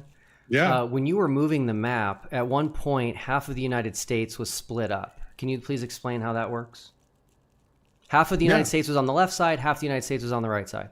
Is that I've what you're already saying? explained it, but I'll explain it again to you. Okay, great. So the Earth's coordinate system, whenever you click on it, it is only drawing this area right here that is centered accurately to scale. If I click over here, right, it is drawing this area accurately to scale. If I click over here, it is drawing this area accurately to scale. You don't have to worry about anything else around here because the only way Earth's coordinate system can be drawn is if you actually center it to yourself. Okay. So there is no possibility of getting to a border because the coordinate system, this is a virtual reality. I don't know if have you ever heard of a virtual reality before? Yes, I have. Do you understand how they work? I do not know. Okay, they have a 3D Cartesian coordinate system in it. And if you want to have a sky as we do, right, this is how it works. This is what they use. It's existing technology already. Okay. Hey, Jason, I appreciate it. I think, I don't think what you said is going to be convincing to anybody, but we got to move on. All right. Well, this is not a final debate. In fact, the document that I have gone through and examined all 12 of your experiments, and we have debunks of every single one of them. I had 12 debunks of the globe prepared, and then if you made it through all that, I was going to show you how the SBVR model explains all 12 of your experiments. Thank you. But I guess we will have to do that on our own. And sayonara to you. Thank you. Bye. Take care. Bye-bye. Okay, awesome. So good news is we have just raised $250 for the Exodus Road. Yeah, that is good news. So that's a load of old crap, wasn't it, really? Yeah, I Any mean, thoughts? bendy lines. The Exodus Road. Yeah, something that bends around and changes shape as you look at it. That's how a map of the world would be, wouldn't it? Because when you Right. travel from Madagascar to the mainland of Africa, all of Australia and North America and Canada changes fucking shape. Right, and he was asked to show a map, and he kept saying, "This is Earth's coordinate system." Well, what? Yep. What does that mean? But he started off by saying reality isn't reality; it's virtual. I mean, Right. why carry on the conversation? Right, that is kind of the end of it there, isn't it? It is. Someone say, "Oh, nothing around us is real." Okay, fine. All right, bye. I'll get my coat. You're right. What, like, where else can you actually go? Like within that framework, there isn't anywhere to go because none of it's real, right? Like, do I actually have a coat? You guys just don't understand virtual reality and the coordinate system. That's all. Right. Well, he was also wrong on the coordinate system. Descartes did not invent the spherical coordinate system. He invented the 3D plane coordinate system. Ooh. And I like the way he went, he's going, when I move this to here, this part here is the only bit that's drawn accurately. And I'm thinking, well, which part? Where does it stop being accurate? Because he just sort of waved his mouse in a little circle in the centre of the screen. But I thought, it isn't labelled the accurate bit, is it? It's just... No. Not only that, but even when he made the map, like, not completely an oblate spheroid, it was still spheroidal. Right. And so he was using a spherical model trying to prove his flat Earth map, which he never actually showed. We will get to it, though. But next up is former Dr. Stephen Alonzo. I say former because he seems to have dropped the doctor recently. Anyway, here he is to establish the shape of the Earth by telling us about his flat Earth fitness regime. And the next flat earther that I'm going to be bringing on stage is Stephen Alonzo. And then more so recently, it's been the fitness that I'm focusing on. So last time, Will, when we talked, I was 170 pounds. Let me put that up here just so you can kind of see the difference. So it's kind of funny now to weigh 20 pounds more, but look better than I did before. So that's been a big change. And I track my weight every day, so I know that the weekly average is actually correct. So to be at 190 pounds now and looking better has been great. So that's the Flat Earth Fitness muscle building program that I've been consistent with now for 6 months. And anyone who wants more fitness advice, that'd be the StephenAlonzo.fitness. Thanks for having me on, Will. Awesome, thank you. Cool. So let me start with the one question I think is going to be very difficult for you to answer. Okay, sounds fun. I'm ready. I will state that I am not in any way trying to say that you're not smart when I ask you this question. And this question is not about you. It's about the flat Earth community as a whole. Okay? Okay. And here's what the question is. Why is it that there is a complete absence? There's supposedly, and I believe it, millions of flat earthers in the world. Why is there a complete absence of flat earthers that have a PhD? Now, again, I don't have a PhD. I don't have a PhD. It's very strange to me when you have this entire movement of people that are trying to say they know better than everyone else, and not a single one of them has a PhD. Why do you think that's the case? I would say it would have to come to the career path they chose. So if you're going to be a public-facing flat earther, you're most likely not going to be working in a field that requires a PhD. So just off the top of my head, you're not going to be teaching at your local city college if you're also publicly making content about flat Earth. So I think it comes to a career decision at someone's point in life. What path do they want to go down to? Do they want to be able to do whatever they want and have entire freedom? Or do they want to be kind of more focused in a narrow path where they got to kind of be careful about what they say. And I'd like to clarify too, a PhD is not necessarily intelligent. It's more about knowledge. Yes, for sure. But you're right. That's a very fair question to ask, because it does show that there is, I don't know, an anomaly, you could say, that should be addressed for sure. Yeah, I definitely think that it's an anomaly for sure. There's a lot of different, conspiracies and theories and ideas out there that have, large followings. And I don't know if there's another one where there's a complete absence of PhDs. So it's just something for people to think about. Okay, Stephen, now is your time to get the stage. So again, I want you to make a case that we live on a flat Earth, and the only rule is you can't mention the globe. Okay. So I guess one of the reasons why I would believe in flat Earth is, I guess, the sky observations that we observe in our daily life, they have to match some map or some model that we believe we live on. So the sun's analemma is one of the first things that beginner flat earthers get introduced to. We look up in the sky, take the same picture over a year, and we know based on the sky that there's going to be a smaller loop in the north and a larger loop in the south. This alone isn't debated. We can just go outside and observe this. The question comes when we try to fit it to a specific model. How do we fit that smaller loop in the north and the larger loop in the north?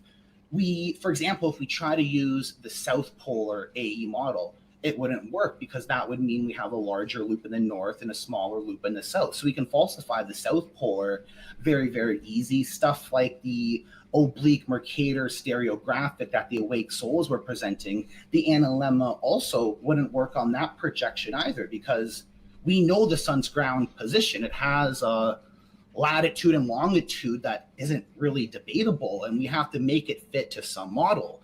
Now, I'm very aware of how the globe model works. So if you have a globe, let's not do a tilt. So without a tilt, if the sun's going up and down, so, like from the Tropic of Cancer, Tropic of Capricorn, hey, Stephen, you get even. I apologize. Sorry. So it better fits flat Earth. You brought the globe into it. That's okay. So we're I was trying to say how it also works. I don't want people to think something can only work on flat Earth. I always try to approach it from a senior level where I explain both concepts to people and then let them choose what is how they think better. Cool. But yeah, so the sun's analemma makes more sense to me on flat Earth, and that's one of the reasons why I choose to believe in flat Earth. Okay, awesome. So I can tell you right now, you're going to have a lot of pushback on saying that the lights in the sky are telling us about the ground we live on, but that's okay. Okay, let's move on to the final experiments. So, Stephen, I think I have to talk to you about the South Pole. South Pole, like that's number 8 on here, the South Pole for me. Yeah, we can definitely talk about that. So you have stated in the past that you think you know where the South Pole station is. Can you please show me where the South Pole station is on a flat Earth map? Yeah, so one of the greatest things about being a software developer is that I can approach these concepts in different ways. Possibly this? Does this slide help you? It does. Where are you putting the South Pole station? So that would be it's covered by the top part. So that would be to the left of the U in the Flat Earth universe. Okay, awesome. So we have one problem, Stephen. There's a company called White Desert, and they take people to not only Antarctica by plane, they take them to the South Pole station. And they are headquartered in Cape Town, South Africa, which is at the bottom of your map there. And they can get to the South Pole on a 7-hour flight. So if you can go back to that map, I think everybody will quickly see that that would be an impossibility. Yes, I get what you're saying. You're saying like it would either be a Pac-Man effect or it'd be similar to what we talked about before, where the relative speed of... Yeah, so for those of your audience who don't know, I believe that walking around the edge of the firmament is the exact same speed as if you were walking around the North Pole. So that has to do with that Lorentz ether transformation. But this is how I would argue what you're saying about for those flights. Okay, well, we're not talking about walking, so I'm a little bit confused there. Distance. So I was just trying to give an example for distance. So flying, walking, just traveling, any method of traveling. Gotcha. Okay, so it takes me 7 hours to get from the center of the United States to Hawaii. So looking at your map there, this is not making a lot of sense to me. Correct. So distance has to be relative. So that's what I'm trying to say. You know the North Pole, it's a very tiny, you would assume it's a tiny spot on flat Earth. Walking around that is the same as walking around the edge. So that duration, that time, assuming a constant speed, the duration ends up being the exact same. So that means distance becomes relative. So to give the extreme example, just so we don't waste a lot of time, I do agree that flights match the globe and that the flat Earth does measure to a globe. Okay, I appreciate that. It sounds like I could possibly break the 4-minute mile if I just do it in Antarctica. No, because the distance measures to the globe. So that's the thing. No one actually knows they're traveling at relativistic speeds. Like, for example, the Antarctica yacht races. Like, this is all well documented. No one's actually traveling that. Well, they are, but they don't know they are because it's from the observer's frame of reference. He's very positive, isn't he, Alonzo? Could you help me understand something? But he's sort of a happy bullshitter, you know? Could you help me understand something? If the North Pole is at the center of the flat Earth, how is it the same distance around that as it is around the South Pole? I have no idea. The lens transformation thingy that he was saying. Yeah, whatever. But how does it make it equal? I don't understand. Maybe someone could help me understand that. Probably not. It looked like Buddy was starting to develop. I just heard some of the stupidest shit I've ever heard in my life. Face tick. You'd say something kind of like ridiculous, and you'd see him just go like. Einstein dove into this transformation theory, and then he immediately dropped the ether concept after that. So the ether concept was taken out. It has to do with the bending of space-time. He was going on about. I love his little bit at the beginning about being fat. And he said, "I look better in the second picture." And then the first picture he's wearing a flat Earth vest, and in the second one he's wearing a white one. That's why you look better, mate. I'm kind of curious. Would his workout regimen, work on a Earth that was shaped like a triangle? The other thing he said that was interesting. He said that the reason that a lot of flat earthers don't have a PhD is because it's a career decision to become a flat earther. Clearly, they think that they need to to dedicate themselves to this. Right. And they don't do anything else. They get to end. They've got what's happened is they've all got to end of school, and the careers advice said, "What do you want to do? Do you want to go on and get?" Clearly, you're well more than capable of getting a PhD in one of the using discipline and hard work to achieve something that for humanity. But what are you going to go to PhD? Oh no, you're going to become a flat earther. Well, that's fair enough then. That makes sense. They should probably unionize. They became flat earthers because they can peer review each other. Okay, next, a very biblical flatty I haven't come across before, who doesn't do well with the no globe rule. Shorter clip, this one. Yes, what's your name? My name is Mubarak. I'm a flat earther. Okay. I would like to introduce myself. I became flat earther due to religious reasons. And I don't have any YouTube channel or anything. Okay, great. Thank you for joining. I am going to go through my list of questions here and pick a question for you. Let's see here. Okay. When you see a picture of Earth that was purportedly taken from space, how do you determine if that's an actual photo or if it's CGI or Photoshopped?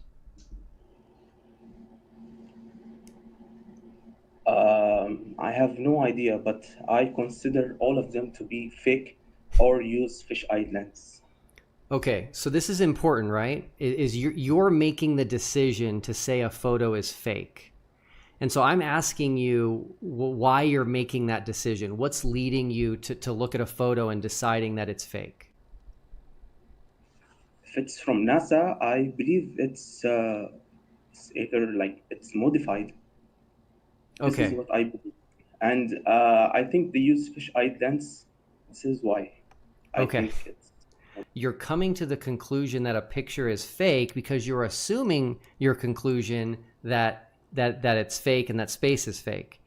I think what would be a better method would be to have a way of determining and testing whether something's real or not. Because the problem is I think you're going to run into a problem, which is if someone actually presents you with real evidence, you're not going to take it in and process it. You're just going to discount it and discard it automatically. Yes, I will discard it. If it goes against my religion, I will discard it. I think you should do the same.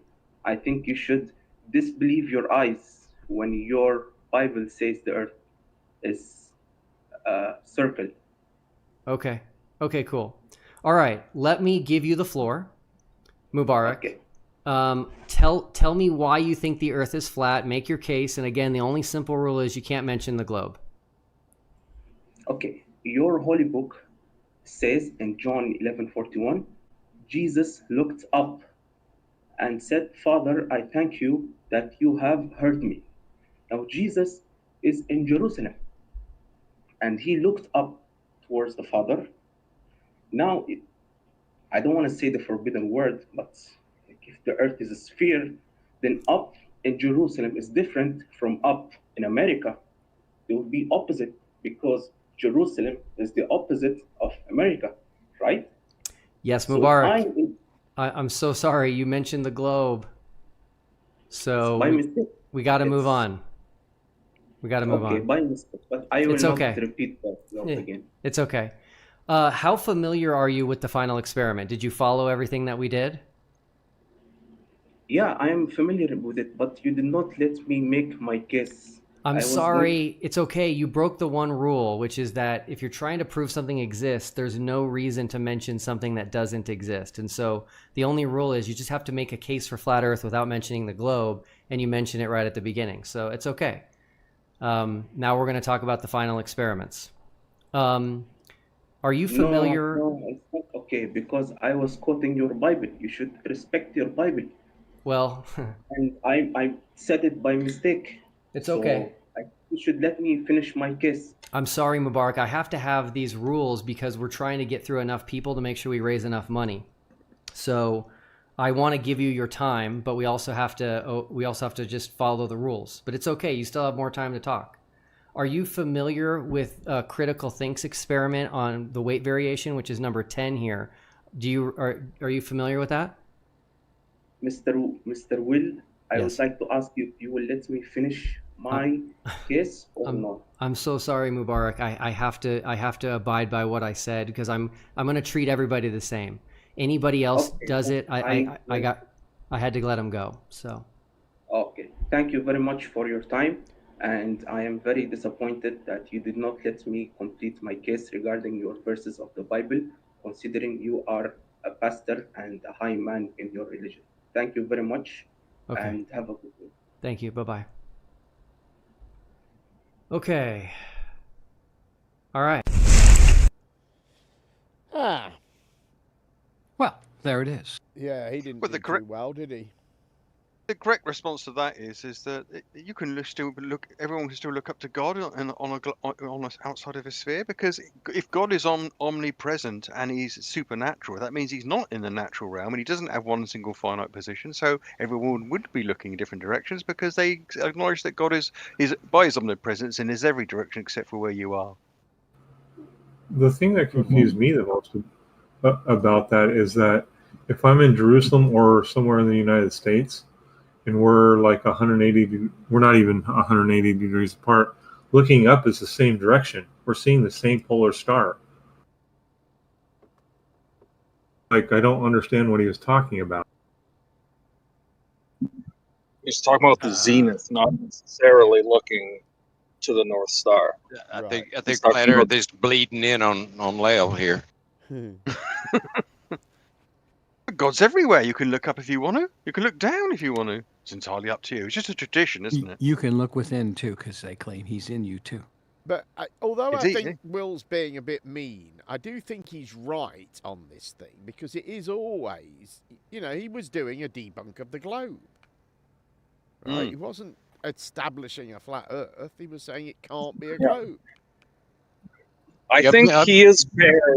I think he is fair to, ask that people, explain the flat Earth without mentioning the globe, because that's all flat Earth debates devolve into every single time. Right. It's just talking about the globe, and they're trying to debunk the globe, which has nothing to do with flat Earth. It's completely So I think it's fair. It's completely fair because he's treating everyone the same way. Don't use the globe and present your idea of the flat Earth. That's what he's saying. Yeah, but I think No, this is him. This is the way he is. I've been on panel with him a couple of other times just on Discord. He takes no prisoners, and he stands by what he says, and he does not allow you to wiggle. But I think if, he probably should have told them this in advance rather than sort of hit them with it on arrival, which is kind of what's happening. No, but he's had this thing up a while before he actually did the final debate and had the stipulations of what the debate would be. Did he? I didn't see Yeah. them. Where were they? I didn't see them. I'll have to find them for you. Yeah, he explained the stipulations before he started. No, he did at the beginning of the but he didn't prior to, you saw Ronnie had got a whole, script planned. Yeah, I think that's true. He was going to Yeah, debunk I don't all think- 12 experiments and all of this, Yeah.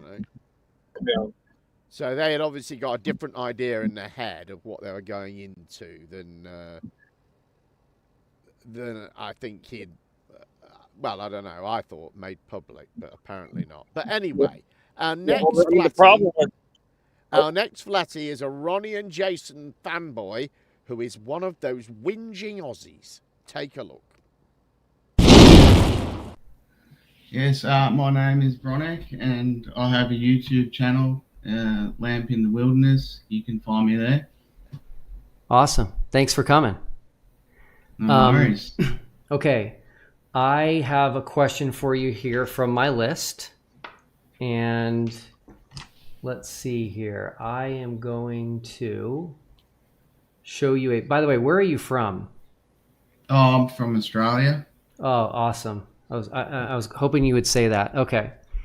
Give me 1 second. Look, I'm not here to well, hold on. I'm not here to debate your two false models. If you're not gonna take this question I have for you, then I'm gonna have to end it right now. Well, I'm here to say you have shadow banned me. Are you going to answer my question from my list or not? What's your question? Okay, great, thank you. All right, here it is. I mean, you don't let anyone answer your questions anyway. I watched you. Debate. Try to. You're a perfect debate. You're a perfect against, person for this Jason, question. Since you live in Australia, what is the actual? Which one of these is the actual shape of Australia in reality? The bottom one. Okay, perfect. Thank you. So I appreciate your answer. You actually got it right. The of AE map. I live here, mate. Okay. But I'm not down under. All right, mate. Well, so I don't have to justify every detail of the SBVR model. But you call this is a rigged debate. You've removed the SBVR model from the stage since the beginning. You shadow ban me. None of my comments show up in your videos. Laugh all you want, Will. I did not shadow. History won't laugh with you. It'll remember you censored the third option. So I didn't censor the third option. This isn't the final debate, Will. It's the final cover-up, and the audience can see it. So Bronek, I'm going to give you the greatest thing ever right now, okay? 1 second. You couldn't give me anything great, mate. Okay, I am. All right, so number one, I definitely didn't shadow ban you. People don't understand how to do comments on YouTube. You have to change it from top comments to newest. YouTube removes them. So who cares? Who cares?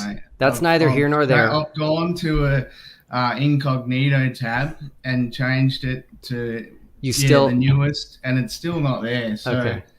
You're covering up the truth, and you're gonna pay for it. All right. To prove I'm not covering up the truth, you get the floor. Tell us about the SBVR model. Fire away. I'm not here to justify every detail. Jason just tried to tell you and you stop him from speaking.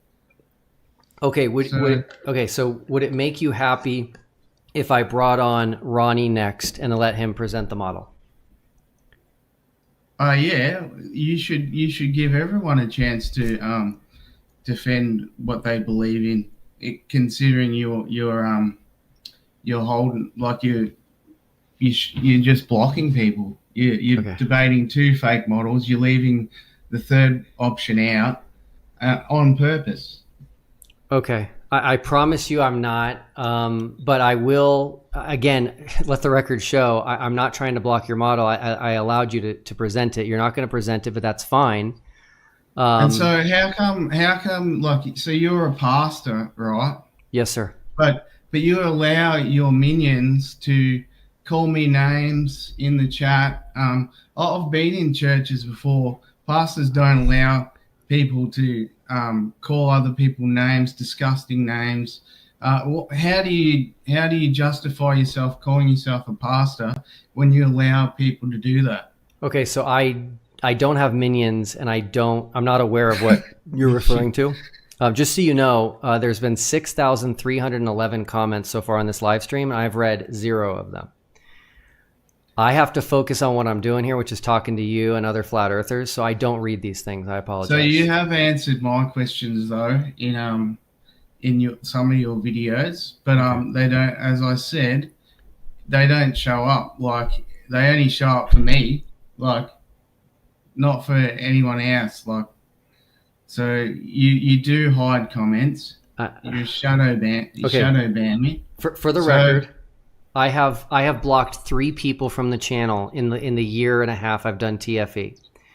I'm almost positive you're not one of them, and it was the only reason I did it for these 3 is they kept spamming the comments with the exact same comment over and over again. I warned them and they continued.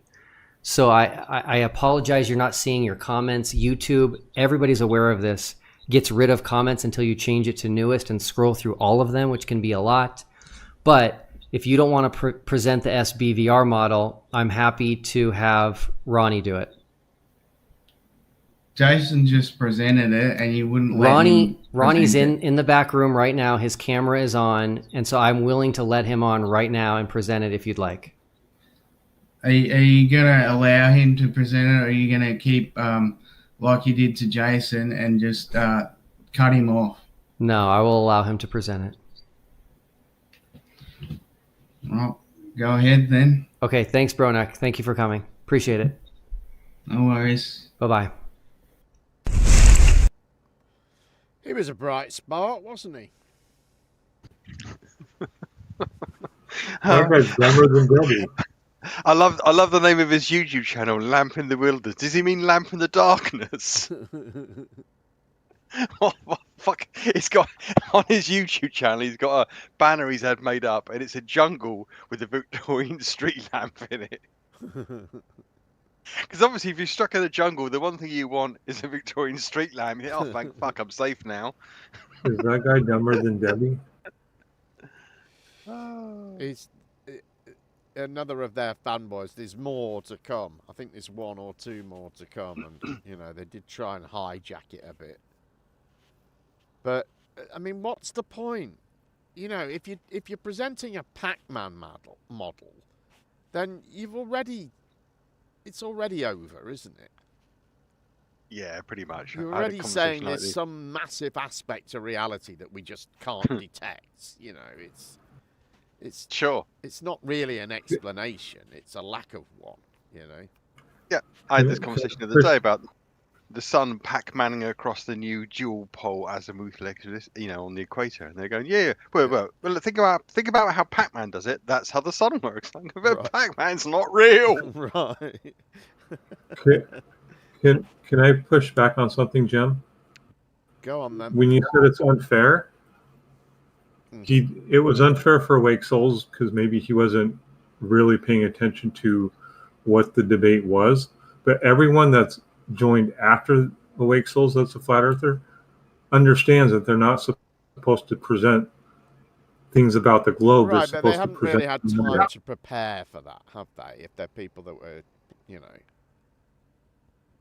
know, I'd want to know what I was going to say, know what my approach was going to be, and, you know, I get why he's doing it. I don't think he's wrong to do it. I just think he should have been a bit more public about it in advance, because none of them seem to be aware of it. Anyway, as promised, here's Ronnie. Ronnie, how are you? I'm great. I'm really grateful to be here today. I'm a little disappointed, though, Will, I have to say. Okay, why is that? Well, for the last year, I've been deeply disappointed in you, because instead of standing for the truth, right, and creating this excellent experiment where people could have got involved, what you and your friends have done, MC Toon, Dave McKeegan, all of them, Fight the Flat Earth, all of them, without limit, all of them have done is mocked, ridiculed, and pushed people away from actual honest debate. You've created a false dichotomy where you only had two models of reality. One, the glurf, and the other one, the flurf. Okay, so the easy way to point this out is if you were tough, if you were an actual fighter for the truth, you wouldn't have had to create a single pole pressurized pizza dough model to knock down like you were simply bowling with safety rails in the gutters, right? Reality is much more grand than that. Tonight really isn't about testing models, Will, or examining data. You've created this structured interview system. What this really is your exit interview, right? You've already announced that you're walking away. You're done. This will be the last thing. You're going to have clips of this that are going to go in your Joe Rogan starred podcast. You're going to walk away. All you've done is mock innocent people, hide the actual truth. And in a sense, Will, you've already lost. You lost the debate before you even started it, because while you quit and move on, we're never going to stop. We don't retire. The truth doesn't take retirement. We stay and we're going to fight forever and ever. So now that I've had my intro, when you actually have a debate, it needs to be structured in an honest way. Nothing that you've done here, Will Duffy, has been honest or structured in any way. And this is a call out to Fight the Fat Earth, Dave McKeegan, Ryan, Michael Toon, every single one of you. You are all openly challenged to actual debates. We'll go on any platform with any moderator. You guys can get as many super chats as you want. We do all this for absolute free. So you've set up today this supposed quote unquote your final debate, right, Will? Which it is, thankfully. You can exit off the stage because all you've done is mock, ridicule, censor, and block. You've blocked YD. You've blocked half the people who watch our content because we believe in another version of reality. And guess what, Will? It has two poles on a flat stationary plane. So today you've come up, let's do your debate. I'm going to come into your ring and your rules. Tell me the rules. Let's do it. Thanks, Ronnie. I appreciate it. By the way, for the record, I'm against the mocking and I'm against the ridicule. And I have said... That's a lie. Huh? Everyone's witnessed it. You're lying.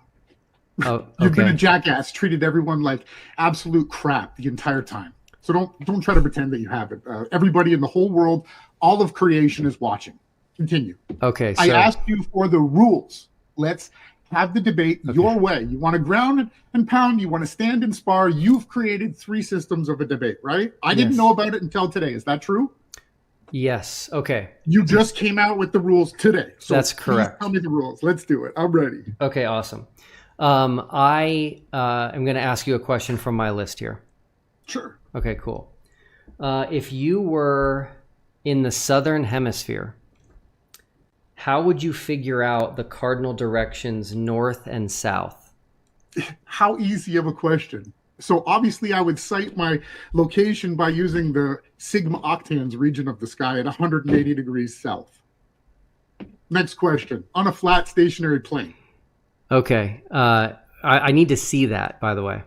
I told you. Let's continue. What's your next question? Well, no. Okay, that's fine. I want to see what Give me all of your questions. No, this is great. You just described the globe. If there's a flat Earth... No, you don't believe that there can be... Hold on.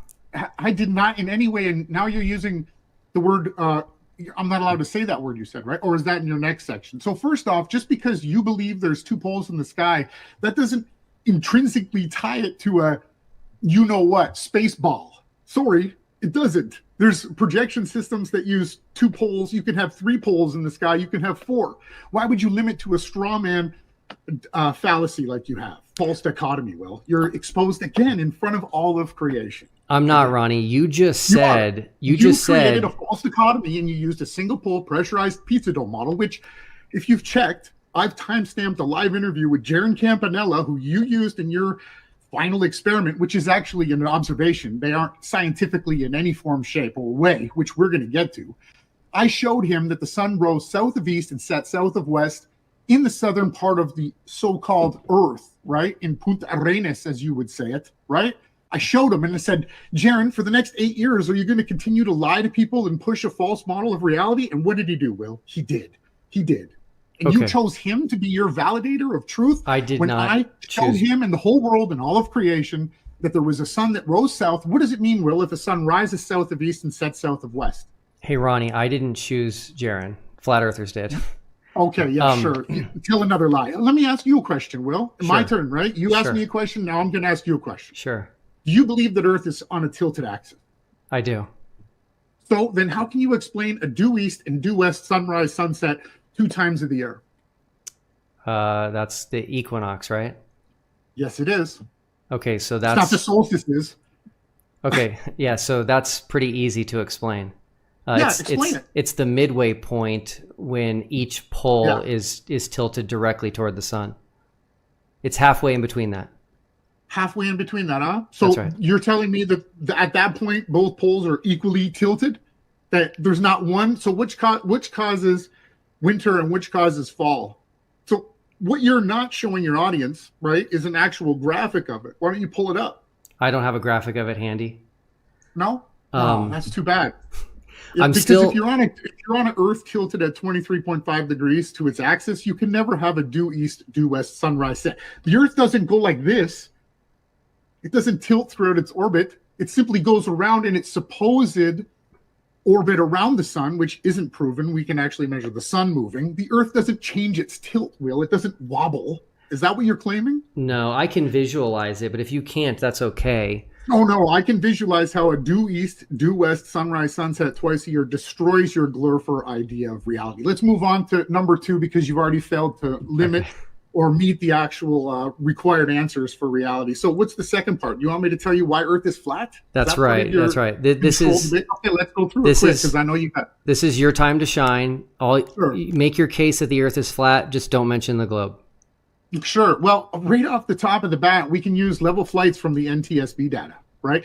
Planes fly level. They don't nose down following quote unquote curvature. What's your answer for that? The globe model says that planes fly level, and it never says that they should nose down. Curvel. Wait, curvel. You're saying level means curvelled, right?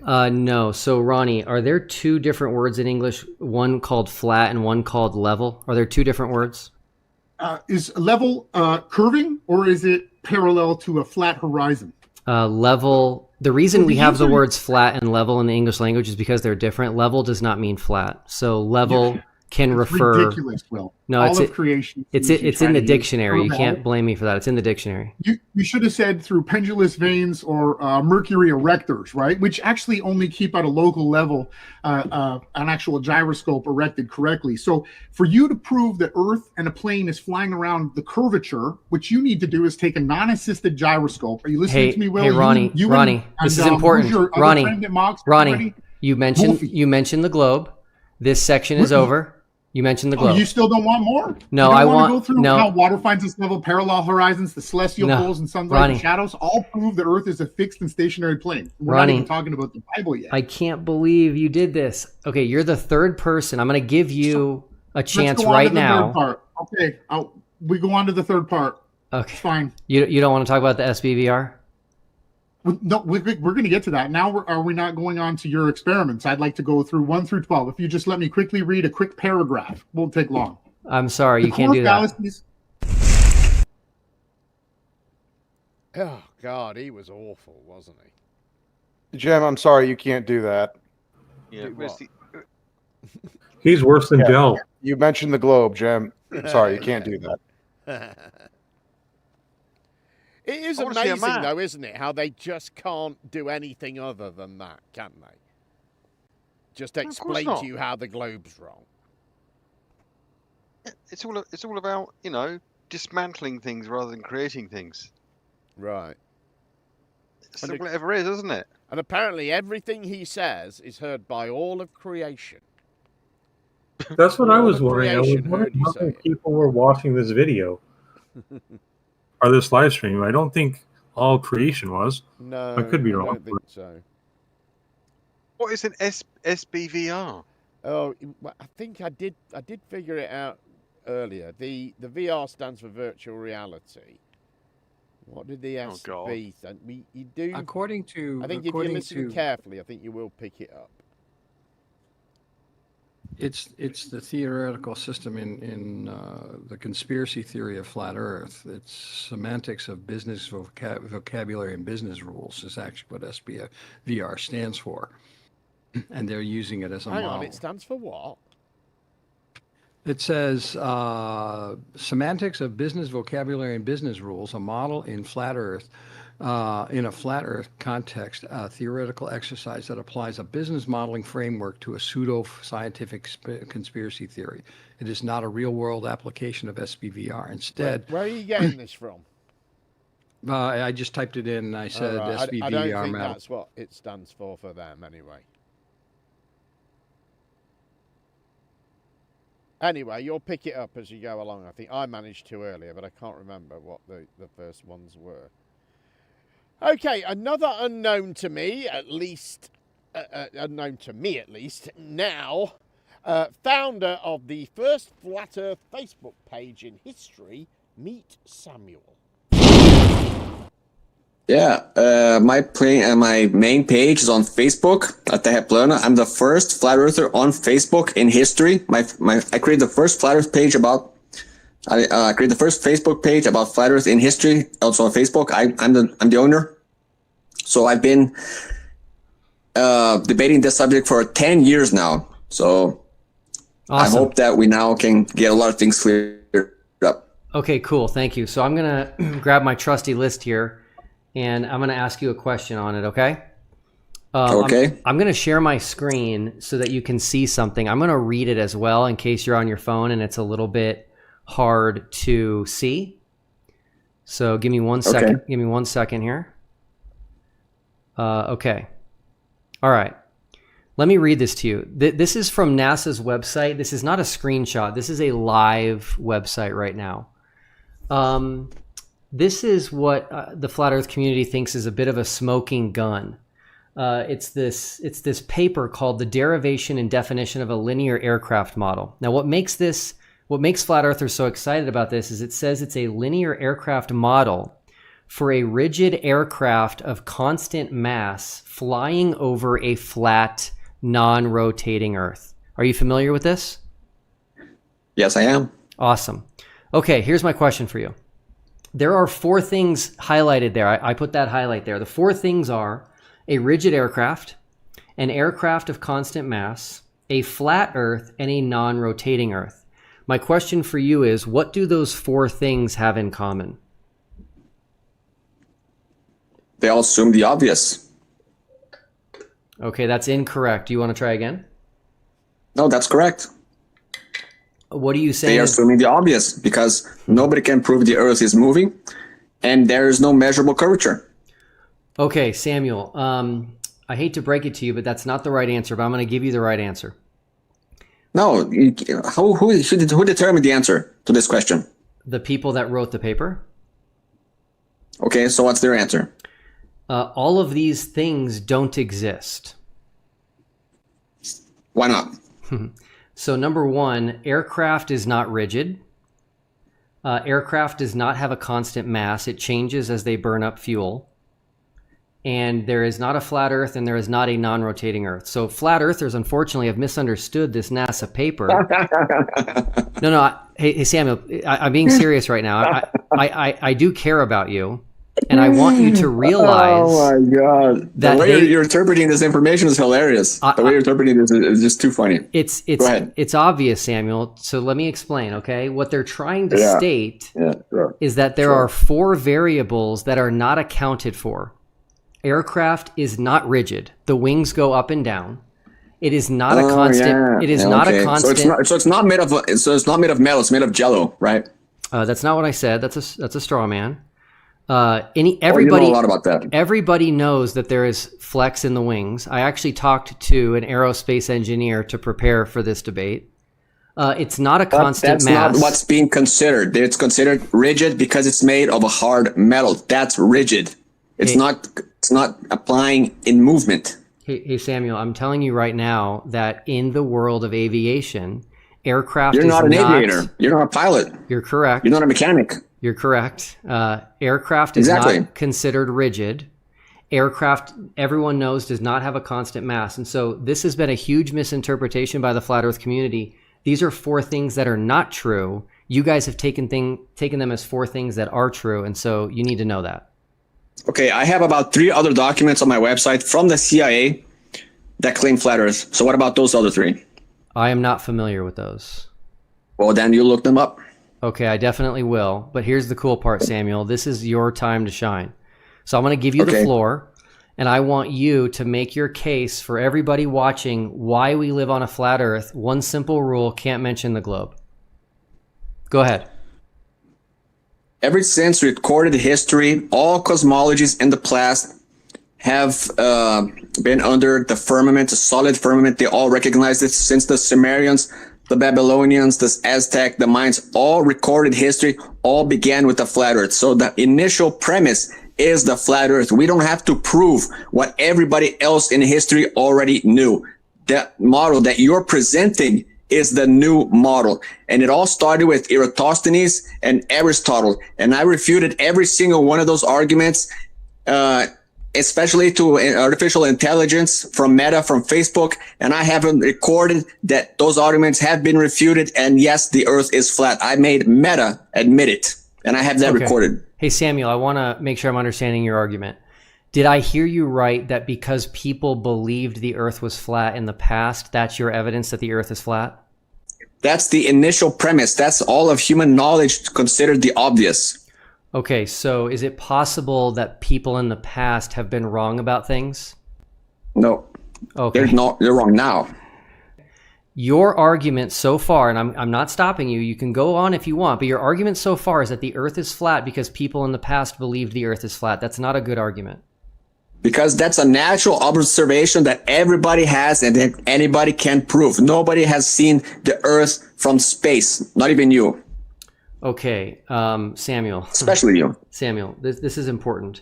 What is leading you to say that no one has seen the earth from space? What evidence do you have of that? I have never been there, and also you haven't been there. So what's your appeal to authority going to be a constant now? I did not appeal to authority. I asked you why you're so confident that no one has seen the earth from space. Because nobody has seen the earth from space. Buzz Aldrin admitted. Okay, so interesting. Okay, how does a 24-hour sun work on a flat earth in Antarctica? It doesn't work in the globe model. It never existed. I'm confused. It doesn't exist. Okay, so we saw a 24-hour sun, Samuel. No, you didn't. No, you didn't. Okay, so you're calling us all liars. Yes, I am. Okay, cool. So, question for you. Why would... Let me get into that. Let me explain to you why I don't believe it. Okay. Because I created my website in 2015, and then I learned about the 24-hour sun in the north in 2017, and I used that as an argument against the globe. I have a video on my website from 2017 claiming that because that does not happen in the south, there was no evidence of that. So why now there's evidence? I found a lot of videos, a lot of footage of that happening in Norway, but there was nothing in 2017 showing that happening in the south. So I can tell you that since it doesn't happen, it didn't happen 8 years ago, it's still not happening now. Also, the Gleason map, it shows that after the sun goes after a certain distance in the south, there is no sunlight. And Gleason is a patented map. So why is a patented map claiming that there is no sun if there is? A patent doesn't mean that there is not that everything's perfectly accurate.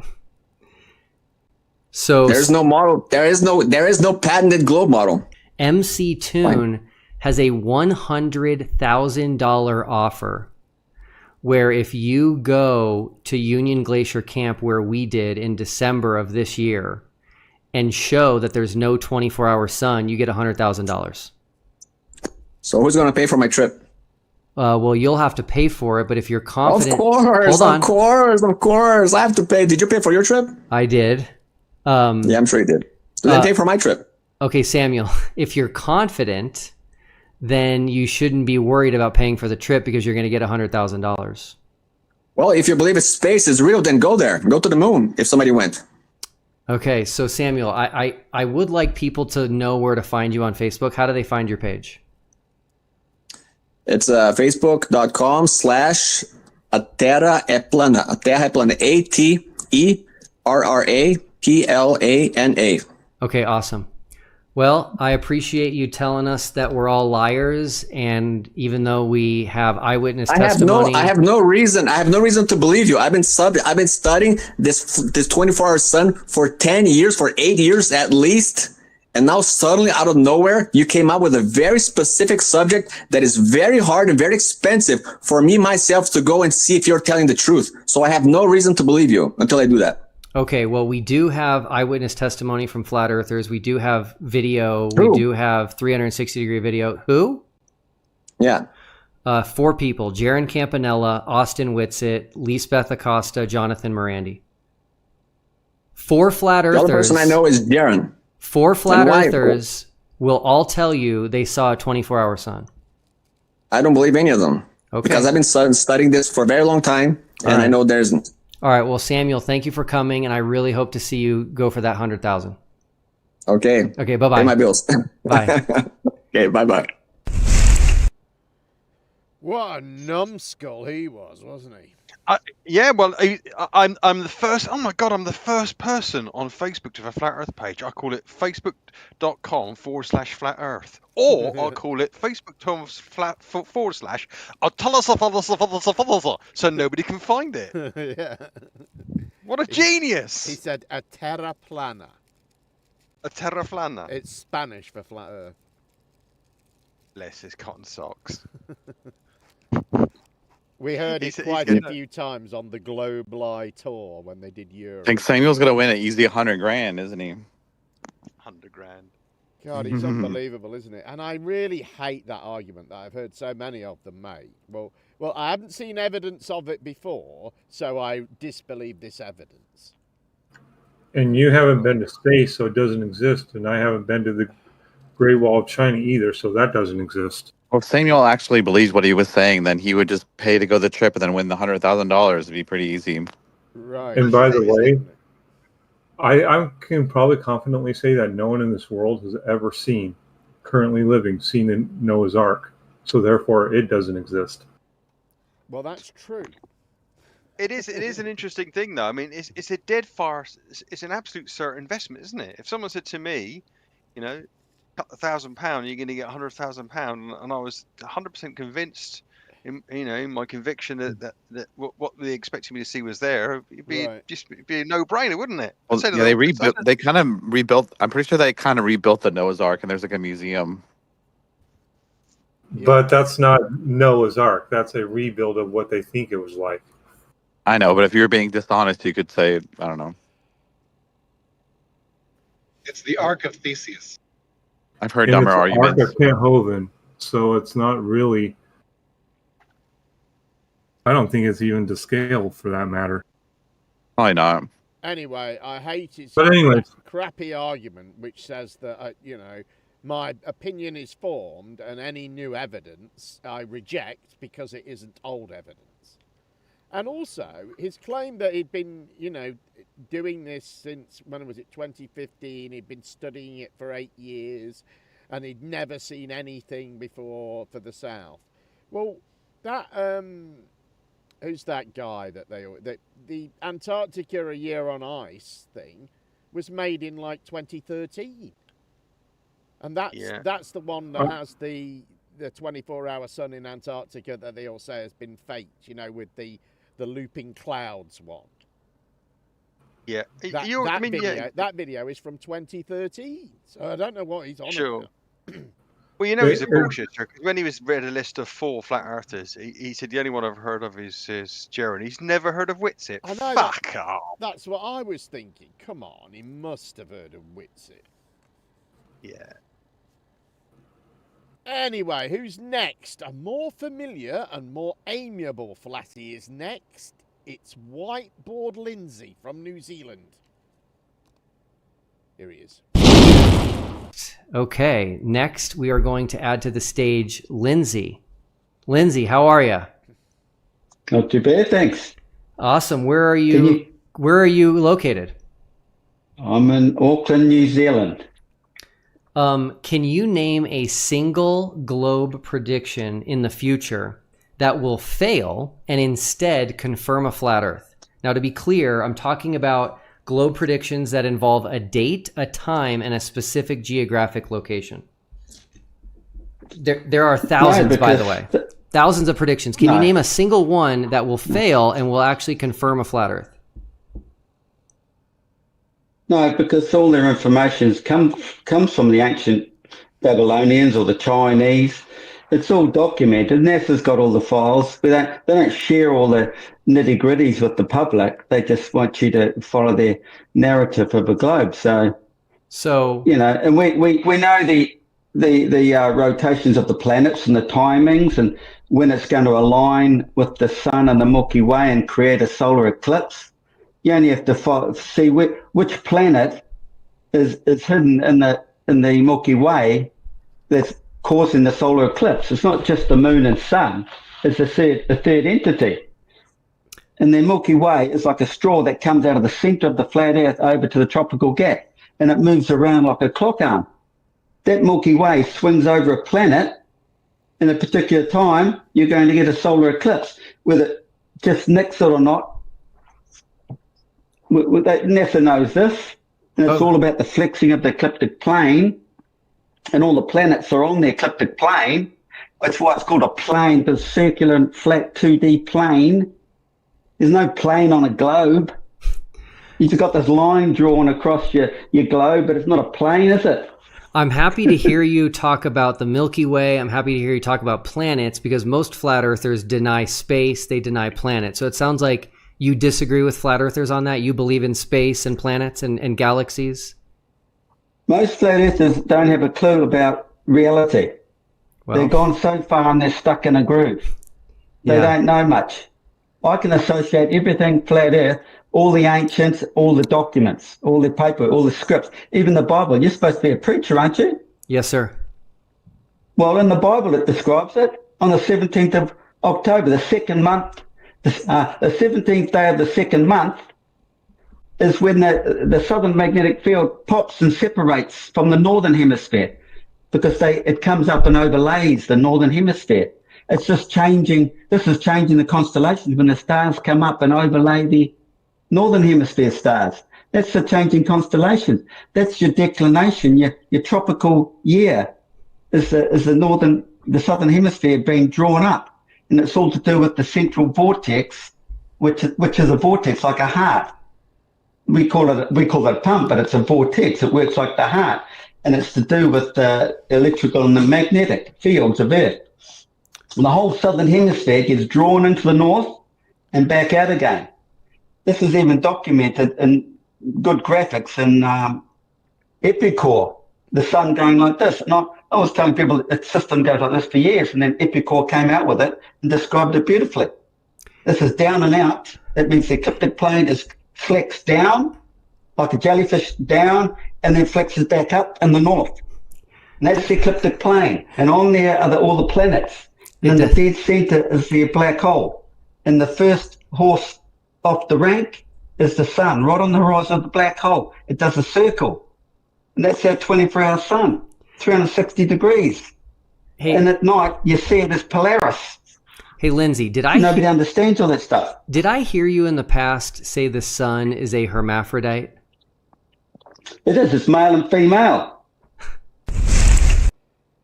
Yeah, well. Oh, God. Did he mention multiple? Did he mention multiple animals there, like a monkey and a giraffe and He mentioned a horse. We got to bring him into our Discord. He's brilliant. He's brilliant. No, it's going up and it's flexing. It's a plane that is flexing. It's going up and down. It's like a vortex. It's pumping. And biscuit tin Tuesday, ethereal Wednesday. It's all explained in my head. I love Will Duffy trying not to laugh. I know, because it went on and on. I mean, obviously, I've edited that right down, you know. Oh God. Okay. Yes. Go on. I was going to say the way he's waving his arms about, very rhythmically. I was looking at him thinking, he reminds me. I can quite imagine him in one of those pool aerobics for geriatrics. You know, yeah, he's doing those exact same movements. You know. It's a plane. It's not a curve. It's a plane, but it's flexing. All right, yet another Awake Souls fanboy next. This is Jerry. Bro, you can just call me Jerry. That'll work. Awesome. Thank you. Okay, cool. So do you want to give a quick introduction and let people know where to find you? Well, my name is Jerry Albert. I live in Lawton, Oklahoma. I really don't have much of a social media presence. Mm-hmm. I like to get involved in live chats and things like that. And I've been following Ronnie and Jason for like 7, almost 8 years now. And I have to agree with them that our reality is virtual. So, Jerry, is there a map that you ascribe to? A map? Yeah. Well, there is a version. I really paid a lot of attention to Awake Souls and Limitless when they first came out with their map. I have to admit, it took me a little while to get on board with it. And as it's progressed over the years, they really got a good grasp of our reality and how it works. And I think anyone who's not paying attention to them is cheating themselves. Because Ron and Jason, I got to give it to them. They're younger men than me. I'm getting up there. And I really have a lot of respect for them because they do their diligence. They put in the time and effort. And guess what? They don't get paid for it. They spend their own money. They're not out here trying to sell coffee mugs or T-shirts or any of that crap that all these other so-called flat earthers. And by the way, these people that are on YouTube that say they're flat earthers, they're just in it for the money. 99% of them are in it for the money. They figure, hey, that's an easy way to get paid. And that's really what it boils down to. Like most of those people that have faded into the background at this point, I'll give it to Ron and Jason. They have not faded into the background, and they're not going to. I can tell you, they are going to be here sharing the truth as they find it. Can you see what I just shared? Yeah, that's the map. That's the map that they used to show. Okay, so that's one of the first. One of the first versions of it, I believe. Okay, cool. So since they didn't present their model, quick question for you: if I'm over here on the right-hand side of the map and I get to the edge, what happens? You come back in on the other side. Okay, so you teleport over here. Well, it doesn't work that way. That's why I'm telling you, we live in a virtual reality. Well, because there are people that will tell you you can just keep going forever. And you just come back in on the other side. Now, you don't know that that's happening, but that is actually what is happening. Okay, so if you get to the top of the map, you teleport to the bottom? Now, I wouldn't know. I would guess probably so. Okay. Considering it's the icy regions are at the north and the south. Yeah. I don't know if that's how it works, but it's pretty obvious that we have an international date line for a reason. So that when you cross that date line, depending on your direction, you're either jumping ahead into the next day or you're jumping back into the day before. Which is weird. Hey, believe me, it's all very weird. I'm not saying that it's not. Hey, Jerry. But what I am going to say is this, that if you don't understand how the sky works, now you can zoom in on the so-called planets and you will see that they are not solid objects. They aren't. They are lights in the sky that our Father Creator placed there for signs, seasons, days, and years. And I'll just keep harping on that. Our reality is virtual. And I think we're getting very close to the end of the game here, because now society has a thing called virtual reality. Hey, Jerry. Which is weird. Jerry, what do have you ever, let me ask you a quick question. Jerry, have you ever Jerry, what Go do ahead, you bro. think? What do you think of Ronnie and Jason's claim that they're the two witnesses mentioned in Revelation 11? Bro, I don't know who any of us are. I know there is a remnant of actual Hebraic people. Mm-hmm. And when I say Hebraic, I'm not talking about that J-E-W word. I'm talking actual Hebraic. Christ himself was a Hebraic man. Mm-hmm. So, that scenario, I think that's more for the false Christ that's going to come on the scene. I think that's what that whole third temple's about. So you think it's possible that Ronnie and Jason are the two witnesses in Revelation 11? Well, I don't think any of us actually know who we are. Our Father can do anything. Well, Jerry, they claim it. Well, they did at one time kind of think they might be, only because of this, because they were the only ones that were actually out here searching for the actual truth that I personally could find. Yeah, real quick, Jerry, listen to this. It's 10 seconds long. And Ronnie James Harris and myself, Jason William Laufenberg, are not only acting as the prosecutors in this trial, but we maintain that we are the two witnesses spoken of in the Bible. So there you go. They did claim it. So I tell you what, let's do this then. How about this? If Ronnie and Jason are still in this broadcast that we're having here, why don't you invite one of them back on and ask them that question yourself? That's fair. All right. Hey, I appreciate you coming, Jerry. All right, bro. All right.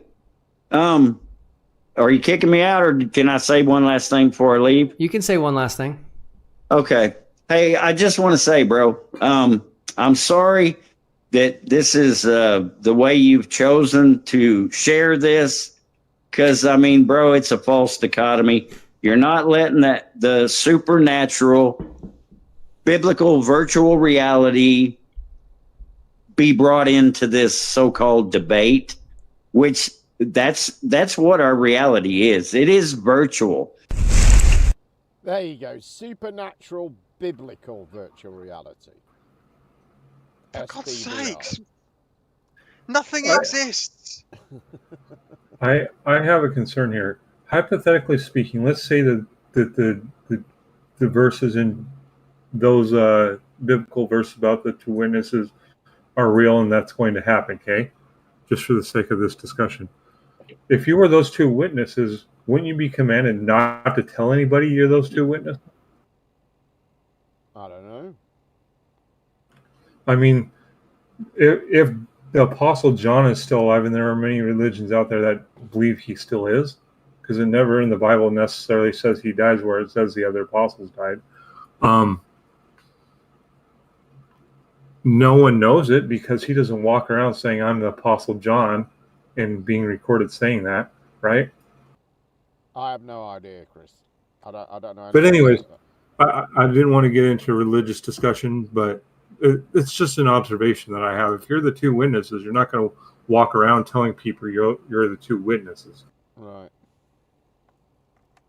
I mean, going back to what you're saying, yeah, just pop on the other side. Just pop on the other side. Right. Go off on the side, just pop on the other side. What the fuck's going on? You got a problem with Pike on Earth or something, Pazza? And then faced with Jason himself stating that him and Ronnie are the two witnesses, the guy ran away from the question. Right. I mean, say the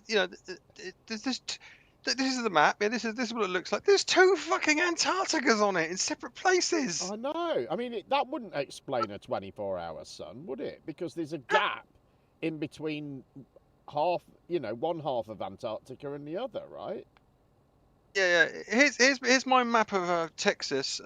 Ignore the fact there's 2 Dallases. Just that's not a problem. Right. Yeah. What the fuck's going on? What's the matter with these people? What exactly is that map supposed to actually portray? It has to portray something in reality, but what is it actually trying to portray? Think that's their version of the flat Earth. I understand, but in reality, what is it actually supposed to be betraying? Yeah. The world we live in. The Earth.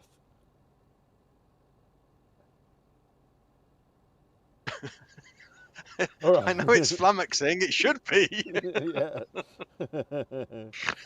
just look at it and think, what do you mean? Yeah, just pop on the other side. No, that's not how the world works. Right.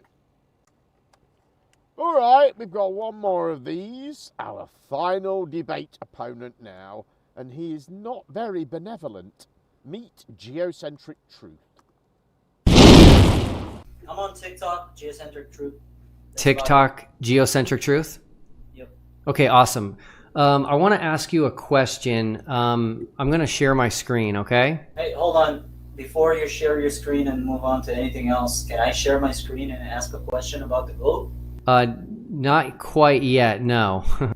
Imagine all this talk of VR. Have you ever put on like an Oculus or something? Yep, I'm an animator in Blender. Oh, I love it. Okay, you're the perfect guy for this. Okay, so imagine you put on the VR goggles and you're standing on a green ball, okay? The ball just so happens to be 24,901 miles in circumference, so it matches the size of the Earth, okay? I'm going to go ahead and now ask you, what would you do if you had to prove that you were standing on a ball? You know you're standing on a ball inside the VR because it's programmed. Yeah. Well, first of all, what would you do to prove you're standing on a ball? I don't think there's any ways, because what we observe in reality is just flat and motionless. Well, hold on a second. This is virtual reality we're talking about. Sure, and you yeah. know the program is designed, you're actually standing on a ball, but it looks perfectly flat because the ball is so big. Sure. So you're tasked with showing the world that this is actually a ball. How would you do it?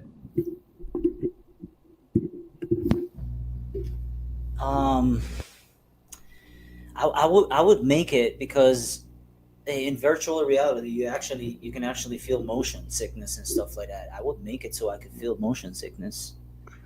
Okay, but I don't feel any of that, because I don't feel I'm deprogrammed with all the crazy stuff that people feed you. Yeah. And it just doesn't work with me. Sorry. No, it's okay. I cannot answer that question for you, but you're programmed, so you can tell me. Go ahead. Okay, I appreciate your honesty. Yes. The answer is you would try to get higher off the surface. Sure. Right? Yeah. So there's a building that was programmed in here. Mm-hmm. And you could maybe go on top of the building. Or you could maybe get into an airplane. At 30,000 feet, that doesn't happen, Will Duffy. Hold on a second. It does. Because you just made the horizon curve. The horizon is curved at 30,000 feet. That's completely wrong. No, it's not. Hold on. So there's a guy called Dwayne Kellum that did 20 weather balloons. So you can go see him on YouTube if you want to, and you're gonna see at 90,000 feet to 110,000 feet, it's flat still. Okay. By the way, do you want me to call you Geocentric Truth, or do you want me to call you by something else? Doesn't matter, bro. You're irrelevant to me. Okay, cool. So can I show you something cool about Dwayne Kellum? Sure. Yeah. Go ahead. I'm gonna hit play. These are his thumbnails on his videos that he chose. What do you see? Wow. Are you sure you're working by yourself? Yes, sir. That was very quick, Will Duffy. Are you sure MacToon is not working in the background, or CIA or anything like that is working in the background for you? Well, is there a reason you don't want to answer the question? This is Dwayne Kellum's thumbnail, bro, that he put on his video. What do you see? That's not his thumbnail. Okay, everybody can go look at his channel right now. You know what a thumbnail is? Yes, I screenshotted this yesterday. This is his thumbnail. From a video, yeah. And guess what? He chose the thumbnail. Okay. And you see curvature. So the very person you brought up proves curvature. How high is that, Will Duffy? 102,000 feet. Exactly. So there's curvature. You don't see it. You don't see it off an airplane. No, there's no curvature, bro. Well, there's very little curvature in an airplane. The reason you don't see it is because of clouds and atmosphere. Right. But anyway, this is important. I want to see how honest you can be right now. You brought up Dwayne Kellum. Dwayne Kellum's own thumbnail that he chose shows curvature. Sure. So we live on a globe. Yeah. Now, can I present a big possible failure for the globe? No, but you. Why not, Duffy? Because you can now, if you'd like, the next section is you can make a case for flat Earth. Oh, here you go. This is what you do, bro. So nobody that's coming here that you know that probably has a potential to debunk you cannot talk about the globe. Is this how you protect your indoctrination? No, it is not. Listen, you guys don't. I asked you a question, Duffy. Yes, I asked you a question. Can I show you a problem with the globe? Not right now. Why not, Duffy? You said after one question. If the globe doesn't exist, bro, everybody knows that he owes about like $700,000 with the FCC, and they're behind you. Okay. You're trying to make some crazy Ponzi fucking video to sell to the mainstream media in order for you to get your debt back paid. Everybody knows that shit, bro. Am I hearing correctly that you cannot make a case for flat Earth?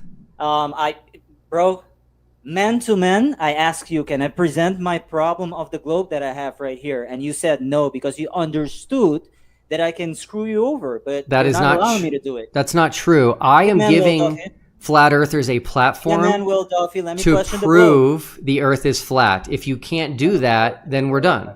I hope everybody's recording this. Will Duffy, be a man. I don't give a fuck about your platform, bro.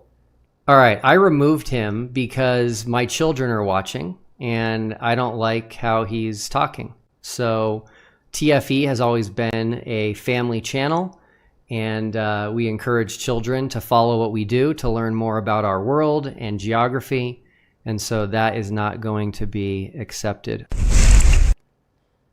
What a wanker he was, eh? Okay, I finally agree with Duffy on something. Muting that guy. There was really no reason to keep talking to him. Right. He was stuck in a flat Earth loop. How does a ladies' man like that have any time to research flat Earth? No. This is what gets me. There are no humble flat earthers. There aren't I'm a humble flat earther. What do you mean? None of them are humble. They're all like just arrogant about what they're doing. No. Are you sure? Yes. I'm a humble flat earther. What are you talking about, Jim? I'd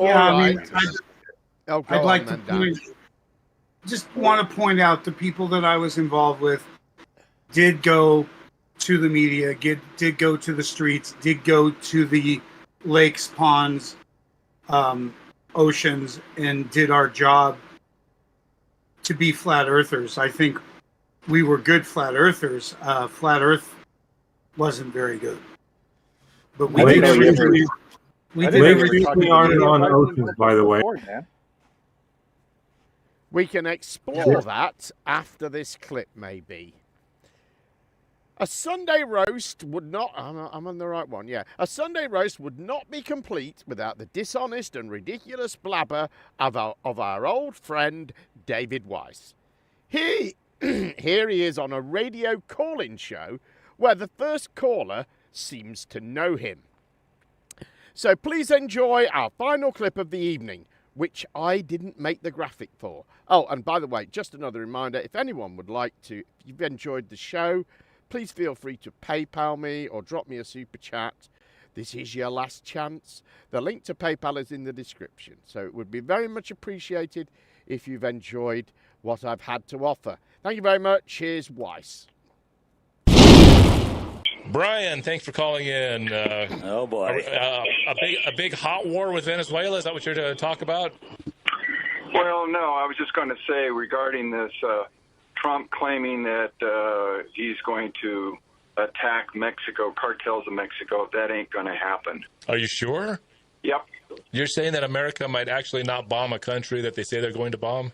That's true. What makes you say that, Brian? I'm not saying I disagree with you. I'm curious. No. Try not to deflect. Try not to poison the well. I'm asking you a question about what you just said. You just said that. I'm not saying I disagree with you. I'm curious on what you think. I think you might be right, but I'm curious on what your opinion is. I don't care what you think. Dave, you're nothing but a... Why are you calling into the show that I'm on? Why are we calling into the show that I'm on? You're nothing but a has-been salesman who couldn't make it selling solar panels, and now you're pandering to the terminally stupid. I was doing so well in solar. Now you're pandering to the terminally stupid. Well, get rid of this guy. Well, but Brian, so Brian, I love the energy, but man, I think Flat Earth Dave kicks ass, or else he wouldn't be a guest on the show. I mean, you don't have anything positive to say about Flat Earth Dave because I think the Earth is flat. I think he's such a swell dude. Does Crazy Dave pay you to go on his show, or do you pay him? Neither. That's called a false binary.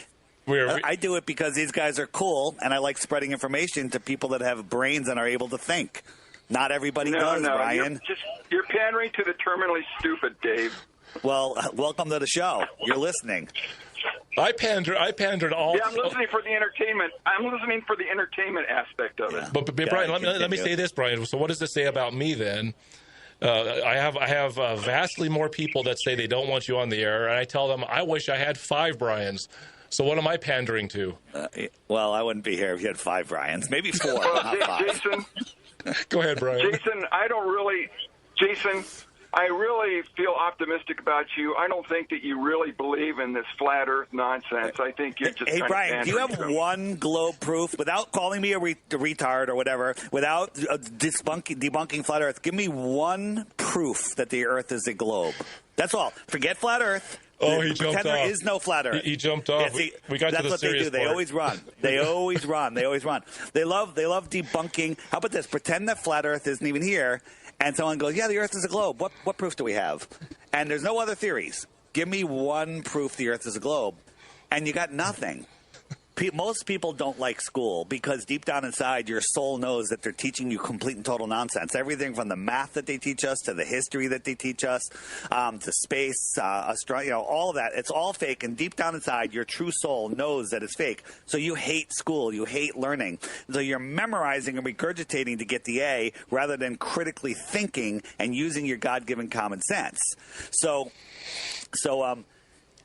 When you get out of school, you're finally done. You're like, I'm done. I don't have to do that anymore. And then somebody comes over and rocks your world and says, oh, by the way, Earth is flat, and everything you've ever dreamed of, and everything you've ever thought, everything you ever figured out, it's all wrong, and you got to learn it again. And people say, I don't want to learn again. I don't want to do school again. So they will not look at it. They will not look at it because it's too painful for their egos, and they don't want to do the work. I know in school it was flat Earth, till it wasn't. When was that?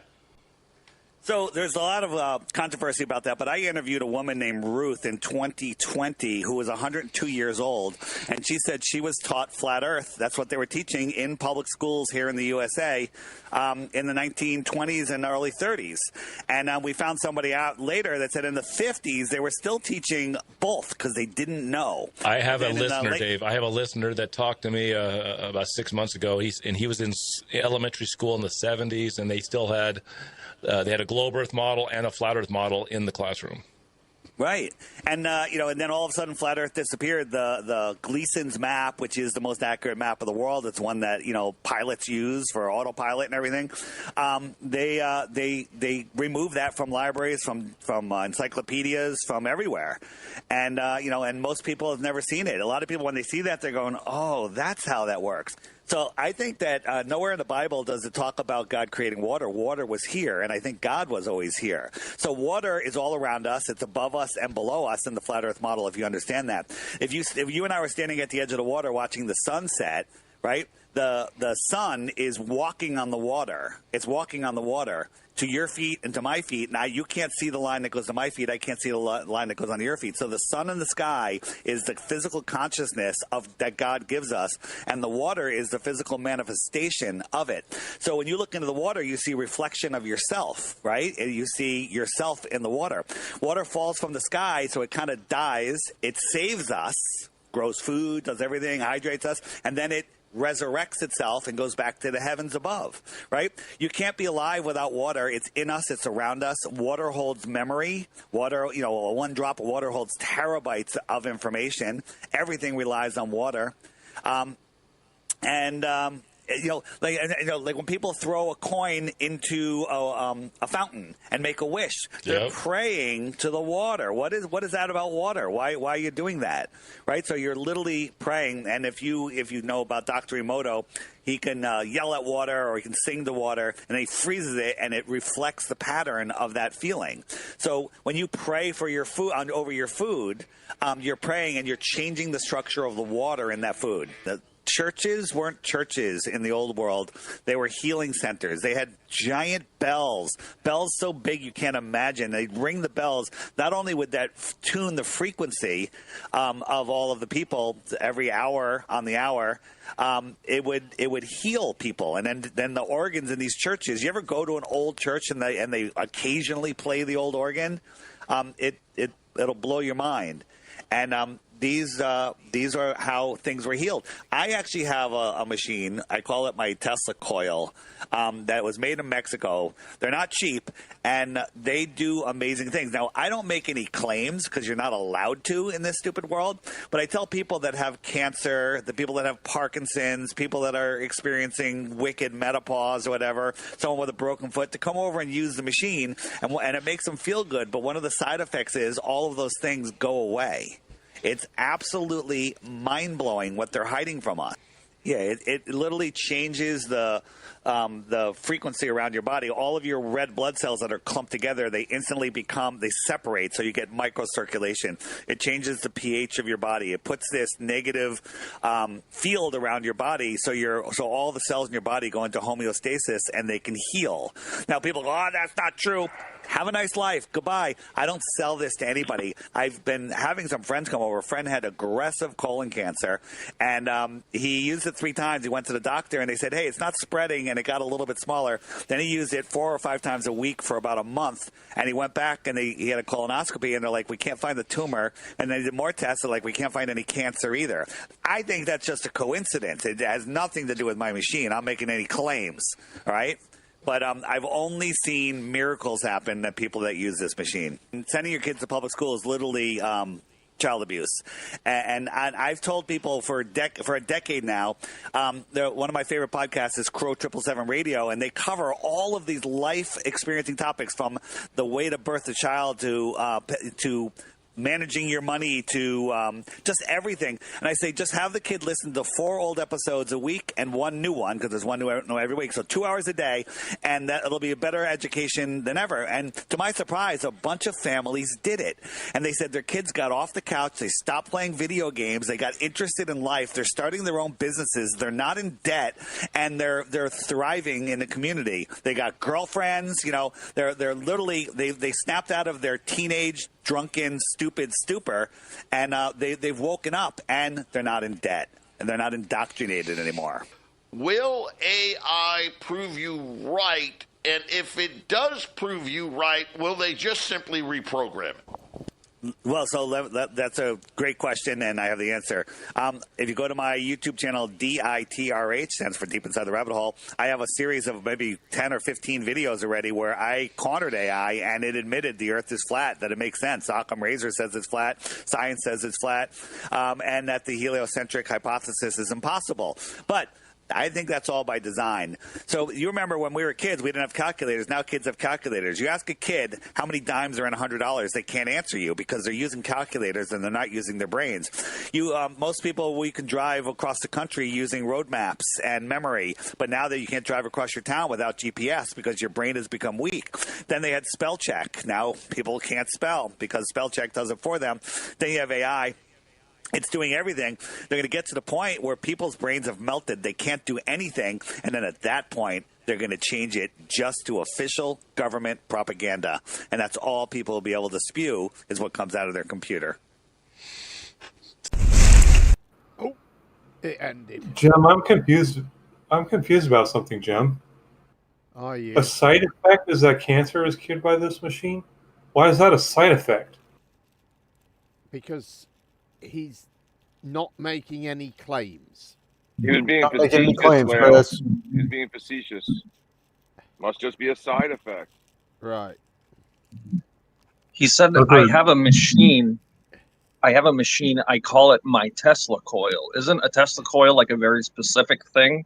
Like, is it a Tesla coil or isn't it? It has got some coily looking thing in it, and it's got like a plasma tube, I think it is, going on. Ooh. He's actually got a video of it on his channel, so you can go and have a look at it. But So he did make 2 claims then, right?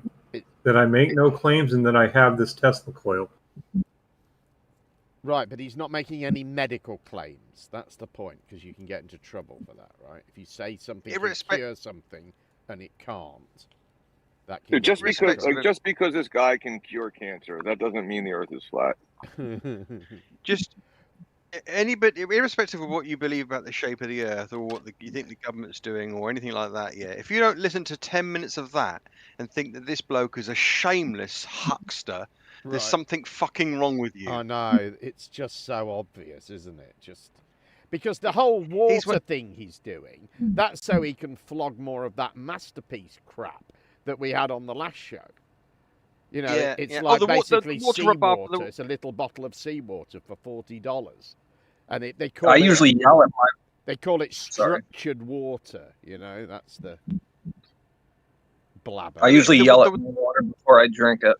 When you yell at it, it gives it a spunk. Oh yeah, well he talked about that actually. I cut that bit out, but he talked about how there's this guy that does this, and I think he freezes it. I think he shouts at the water and then freezes it, and it freezes in certain patterns or something. And they were talking about it on there, but of course you couldn't see what they were talking about, so it wasn't that useful to us, you know. I just don't understand why you guys can't accept that water has memory. I know, and holds terabytes of data. What? Yeah. That little monologue about the water and the sky and the water and the sea and the sun, and when it gets to the horizon, it dances across the horizon, and the water comes up, and the water comes down. The energy from the sun is through the water to you, and you are the water, and the sun and the water is in you. Then it goes back, it's resurrected back to the sun. Right. Just fucking flannel, absolute tosh. He doesn't care. Nobody seems to care. No one's punching that man in the face often enough. Yeah, that's true. Well, you heard that first guy that challenged him. He knew that guy. He knew who he was because he went, "Oh no," or something like that when he first came on. So I don't know who it was, but he knew. They knew each other, obviously. But you heard him say, "Get rid of this guy." You know, and he didn't. And that's right. But that's always been his approach. He freely admits it. He brags about it. If anybody that goes on his channel says anything negative, they're a troll, and he removes them. You know, he bans them. You know, and he's always proudly told people that. So, and Jaron pointed this out as well. You know, Weiss he's never challenged. So he just blabs out his crap. He only ever goes on shows like that where they just, you know, they just listen to what he has to say, and they don't know the subject at all. And occasionally they'll get some, you know, science person on to help them out, and they don't know the subject either. So, you know, he just walks all over them and spreads his crap and sells his app. It seemed like the guy was kind of putting them on, though. At the same time, I almost feel like he was like making fun of him. A little bit, yeah. I think that was going on, at least to some extent. Somebody said to him, yeah, he got like a I don't think he's their mate. You know, I don't. I don't suppose they know him very much beyond this show. It sounded like he'd maybe been on it before, but... I'm reading about how theoretically they are trying to figure out how to store water or store data in water. But those models use math, but he rejects math. So how can he accept that data can be stored in water? I don't know. Maybe you have to ask him, Chris. I don't know. I'm not representing him or his arguments. I don't think anyone else here is. So it's very difficult to answer those sort of questions. He said the schools are teaching math wrong. Yeah. When I went to school, we only had a globe. There's no other way to do 1 + 1, is there? I don't think so. Anyway, let's call it a night. We're 7 minutes after the 3-hour mark, which is a bit too long. But anyway, thank you all for being here. I hope you enjoyed the show. Thank you to everyone who sent a super chat. All 2 of you. Thank you to everyone who is here on the panel. Couldn't do it without you. And we'll be back in 2 weeks' time. Well, I hope so, because we're actually having a civil war the day before. So not sure how well we'll fare from that. But anyway, two weeks from now, we'll be back at the same time in the same place, which is 10 p.m. UK time. Thank you very much, everyone, and see you then. Have a good evening.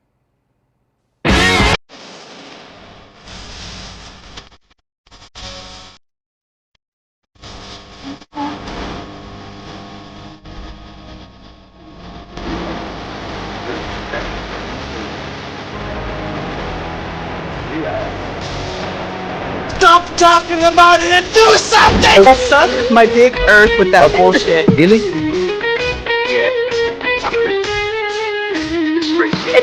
It's like a gentle hate. Do we have another benevolent service? Good afternoon. Good afternoon. Are you benevolent? It's your friends there. I mean, moving on. I think I'm coming out of the planet. This is so fucking depressing. I can't be a flat earth person. Can't have it both ways. You can't have a flat earth and